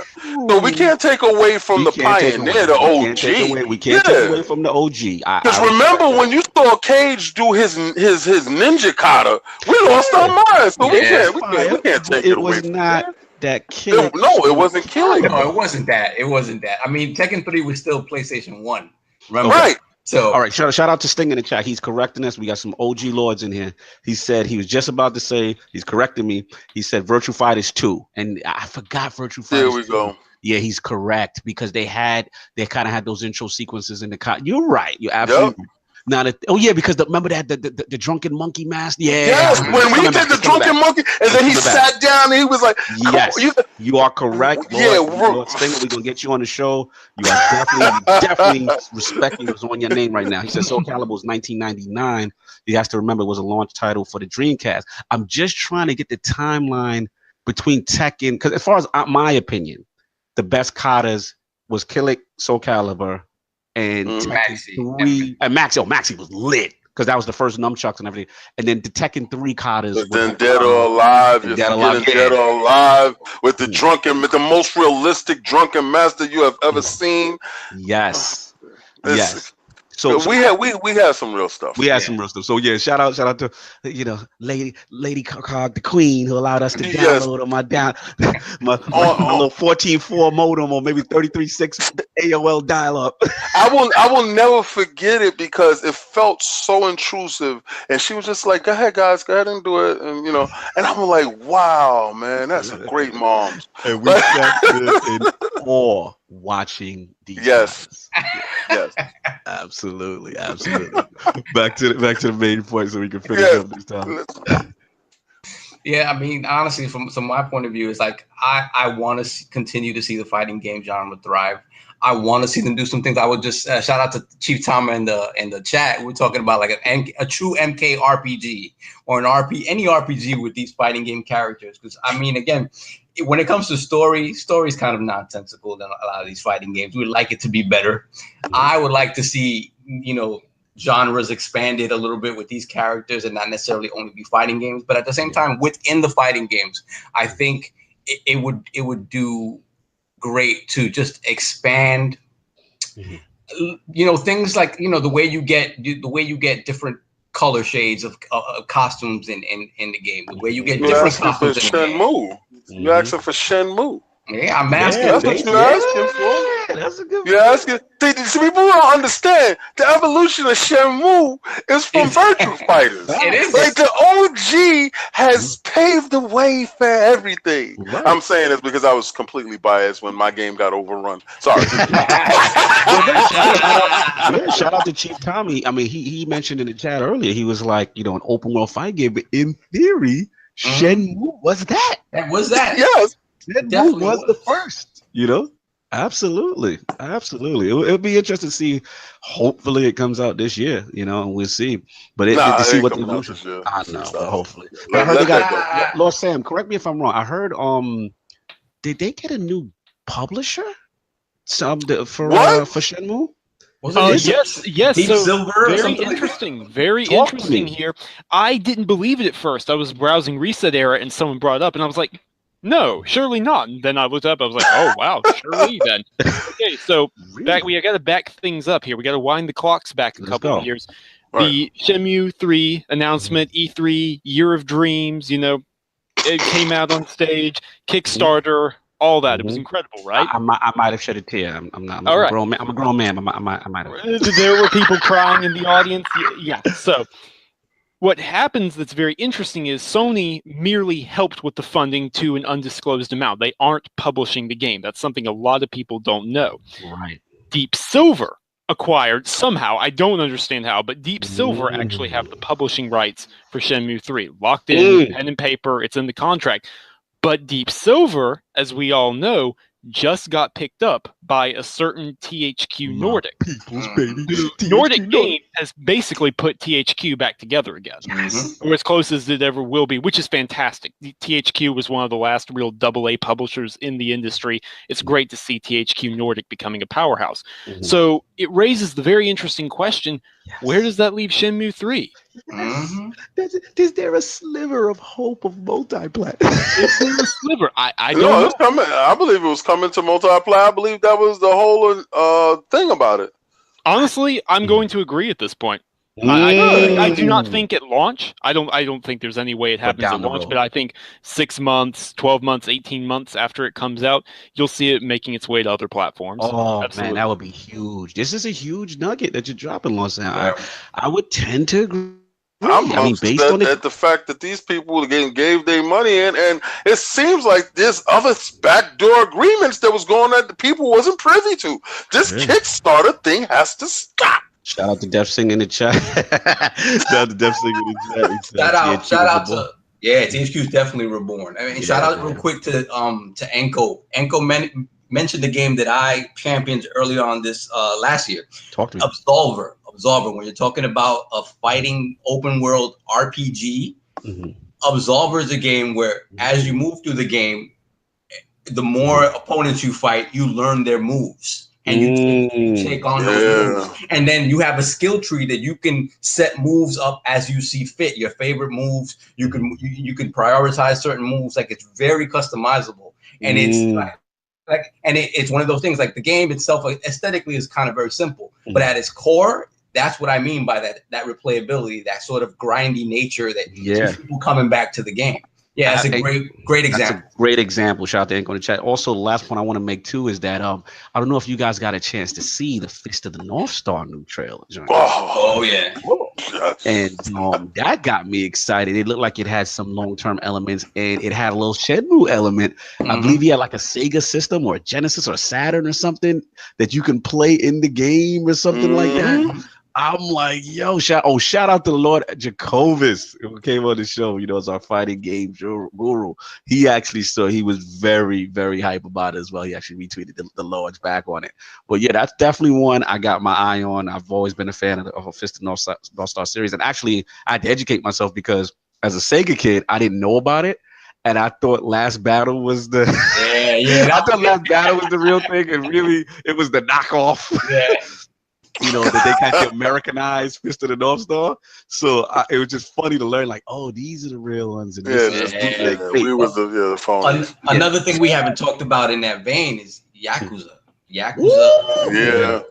Yeah, and Yakuza 6 is this year, and it's the same type of thing where it's like you gain moves as you go out through the open world. It's an action. I wouldn't call it an RPG per se, but it is an action game with a lot of RPG elements to it. And but again, it goes back to no Shenmue, no Virtua Fighter, no Yakuza.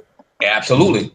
That's the DNA. The DNA is all the way through. Yeah, man. Shout out to Lord Stig. He's talking about we going in on the last battlefields, man. Arzak. Woo, that was my joy. I remember the music. That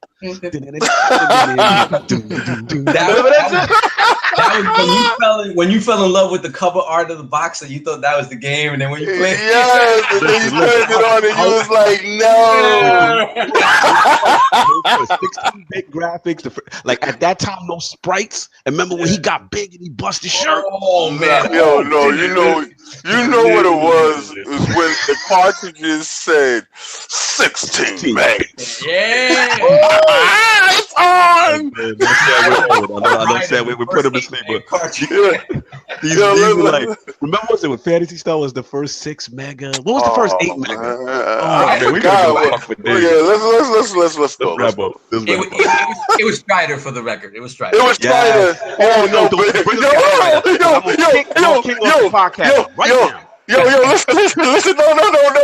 We can't go no place. Time out. Let's go. Yo, check it out, right? Check this out. You got to check it out. You got to check it out because this is probably the funniest story. It is the funniest story that Lord Cognito and I have, right? So Lord Cognito got his money, and at this point in time, Strider was 16. It was 16 megs, right? And it was $80 at Crazy Sounds. He got his money together. $80 back then is a lot of money. So he got his money. He went down to Crazy Sounds and he purchased the game. Unbeknownst to Cognito, I played this game in the arcade all the time, every day, right? He got the cartridge in his house. The second he put his cartridge in, I was like, can I play? He's like, yeah. I ended his game. Right? Listen, the first day I purchased it, Lord Sam. I didn't die. I ended his game. I on the first character, first man, ended his game. It was like, all right, I'm out of here. Catch you later. It was payback. It was payback because he got me back there. Let's give the context. Because he had Neo Geo and he had Fatal Fury. And that game in his time was extremely hard, right? So I used to pick Andy Bogart and cheese one move. It was tell him I paid $250 for this cartridge. And he came over to my house, and I told him Geese Howard is probably the hardest character ever. I can't beat him. Geese Howard, who is in Tekken now. I'm sorry. Go ahead. No, continue. I'm sorry. I interrupted you. Go ahead. he proceeded to cheese him with this stupid ass elbow and made my $250 cartridge irrelevant. And left my house and said, "Man, you don't gotta walk me halfway home today. I'll catch you." I slammed my house door in disgust. And I plotted my comeback. This is why in my house the rule was steadfast. Yes. I buy the games, I play them first. Yes. Kaibatsu knew you do not touch that game. You do not remove the shrink wrap from that game. Because I know if he gets his hands on it, it's a wrap. I knew it. No. Yeah, man. Lord Sam, like it was like a rite of passage back in these eras. Right? You bought these games, 16 bit, whatever. The rule was, you invited your friends over to see the game, but there was unwritten rule that as a friend that is being allowed to see said game, you are not allowed to finish it in that friend's face. And you're not allowed to say anything negative about the game. Because remember, that person just spent their hard-earned money. We went to the mom and pop store, we bought the cartridge, we came home. It was more, of a especially the rule was the debut of a brand new system. Like someone purchased a brand new system and they're inviting you over their house to say, "Hey, check out my Atari Jaguar." Check out the system that may not have been that appealing, but check out my new Street Fighter Japanese cartridge that I spent $250 on, and he brings some ponytail wearing kid into my establishment who said it's not arcade perfect. I looked over at Lord Cognito and said, "Remove him from my presence now before I kill him." That was the rule. You couldn't do. Let's say you just couldn't do. The Lord have we have stories for days. What about the guy? Who is the guy that kept screaming, "Soul Calibur"? I can't even remember. It's been so long. Oh man, we gonna wrap this thing up, man, because we've been going on. I'm gonna save the Destiny narrative stuff for Flashpoint, because we all know what's going on in Destiny. But we got a new ILP poll this week, courtesy of Lord Attic. He had to get out of his PC, unfortunately. Definitely crapped out on him, so we gotta give our condolences to Lord Attic's PC. Hopefully he gets his stuff together. But with the successful release of remakes and remasters like Shadow of the Colossus and Last of Us 2, should these types of titles warrant a review? The choices are: A, yes, they should be reviewed again on its own merit. B, no, only review the tech advancements and improvements. Or C, I don't care, I hate all these cash grab remasters. That is the question. Those are the choices. We will put this up, so please rock the vote. Hit the ILP Twitter post tomorrow when it goes up. Lord Sam, absolute pleasure to have the Lord Editor, the Dire Wolf, the Geralt of Rivia at the round table back again. Where can the fine people find you, and what else do you have going on? Well, first off, thank you for having me on here again. My official debut as part of the Inner Circle Games Network. It was fantastic. We will absolutely have to do it again sometime. We're going to have to hit up some PUBG and other games together. All of us, I think we can all agree. So if you're interested in finding me and following me on Twitter, don't say I didn't warn you, but you can do so at Samuel Tolbert. It's very simple, very easy to find me. And if you're interested in what I write, or you just want to talk in the comment sections of the forums, you can find me on ticgn.com, where I'm either writing something, reviewing something, or playing it so I can then write about it and review it. Absolutely one of the best young writers in the game. Lord Sam, always editing and correcting my foolish writing. Lord Red is in the chat. Shout out to Lord Red. Oh, man, you came right at the end, man. What up, Red? We got to get you back on, Lord Red. Much appreciated. That is my guy right there. Absolutely, Lord Sam, man. Love what you're doing out here. You know what I'm saying? The articles just really, really good. High quality, man. Very, very high quality. Always on the scoops. One of the best young writers. And please check him out. He's now family with the Inner Circle, so we can officially call him brethren. Love it. Lord Solve, where can the fine people find you? Yeah, definitely shout out to Lord Sam for coming through. It's great to be on a podcast with him finally. Yeah, and then they can find me on, well, not find me on Xbox. Yeah, online profiles. I really been offline, I have to say. BX Sovereign on PSN and Xbox Live, and Lord Sab ILP on Twitter. No, absolutely. Lord King. Lord Sam, it's been a pleasure, sir. And I'm pretty sure that you're going to jump on some PUBG. So we all. This sounds like some PUBG poaching going on. I don't know. No. You know what? Anchorman is not here to defend himself. Listen, no. That's not even. Listen, that's not even a thing. I already know once he hangs out with me, he's not gonna go back. It just doesn't even matter.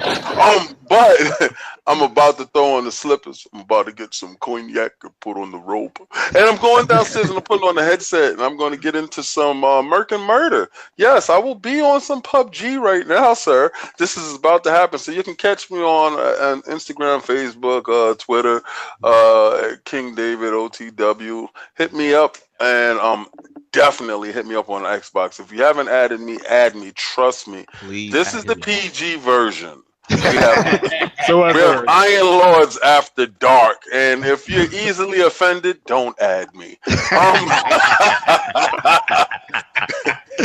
Absolutely, man. I love what you're doing out here, Lord King. You got everybody. Shout out to Monkey Punch. Shout out to what was it, Death Singer. You've got like a relevant. You've got like a whole PUBG squadron, man. Shout out to Rand if he's still here. Like we were talking about, we would love to have cloud server, Azure, 100 man, everybody from their clans just getting it in because we're doing rotations now. We have people waiting. Is the match over so I can jump in? We can switch it up. Yeah, so I really want to get to the point where either the squads get expanded, something happens to the point where I want to run a 16-man team because I really believe I can pack it with 16 dudes. Facts, man. Absolutely. Oh, Lord Rand said he here chilling. He said, "What's up?" Lord Rand just said it right now. Yeah, see, that's what I'm talking about. You understand what I'm saying? Yes. He add me right now. We're about to get it in. His timeline is real, y'all. He the chicken dinners, he gets it in. So yes, we gotta link up with Lord Rand. Definitely get this PUBG going. But yeah, man, it's Lord Cognito here. The gaming realness was spread. Thanks for the chat was absolutely lit today. Thank you so much for coming. And shout out to the Lords, man. I really missed you. I was in the UK. I'm like chomping at the bit. Anchorman held it down for us, but I'm like, damn, I missed my show. Yeah. So it's good to be back. Everyone doing well. You know what I'm saying? So I'll also support the multiverse tomorrow. Lord Anchorman will be going live. We will correct his top 5 MCU movies. We'll make sure that gets We're gonna correct his opinion. We're gonna correct his opinion. We don't care how he feels. It's how we feel. We want to impose how we feel on him. I'm gonna have to play the peacemaker here. Otherwise, we're gonna have the inner circle civil war going. It's gonna be civil. Literally, I already had the visual of the thumbnail. It's gonna be the Civil War thumbnail. You know what I'm saying? It's gonna be Iron Lords on one side. It's gonna be Multiverse on the other side. And we're gonna have to come to an agreement. But shout out to those guys for the entertainment. You know what I mean? Undead, of course. Mike Peter Troph. You know what I'm saying? And the premium Brit, I think he's been going away acting. They are tomorrow at 8 p.m. Also subscribe to the Inner Circle Network. And of course, the Iron Lord podcast, YouTube channel. I've also been doing flashpoints with Lord Ebontis. And shout out to Doc Amnesia, man. The guy broke the internet with the US Gamer article. Please check that out. It's on the Iron Lord podcast YouTube. I got a lot of support from the Destiny community and just a heartfelt love letter to the people who love Destiny 1 and what we loved about it and why Destiny 2 wasn't that. And again, no bashing, just from a heartfelt positive perspective. So please catch that if you can. And like I said, we're going to get the audio and all that stuff up as soon as possible. Thanks again, everyone, for coming through. Enjoy your Sunday. And we are about to be out of here. Peace.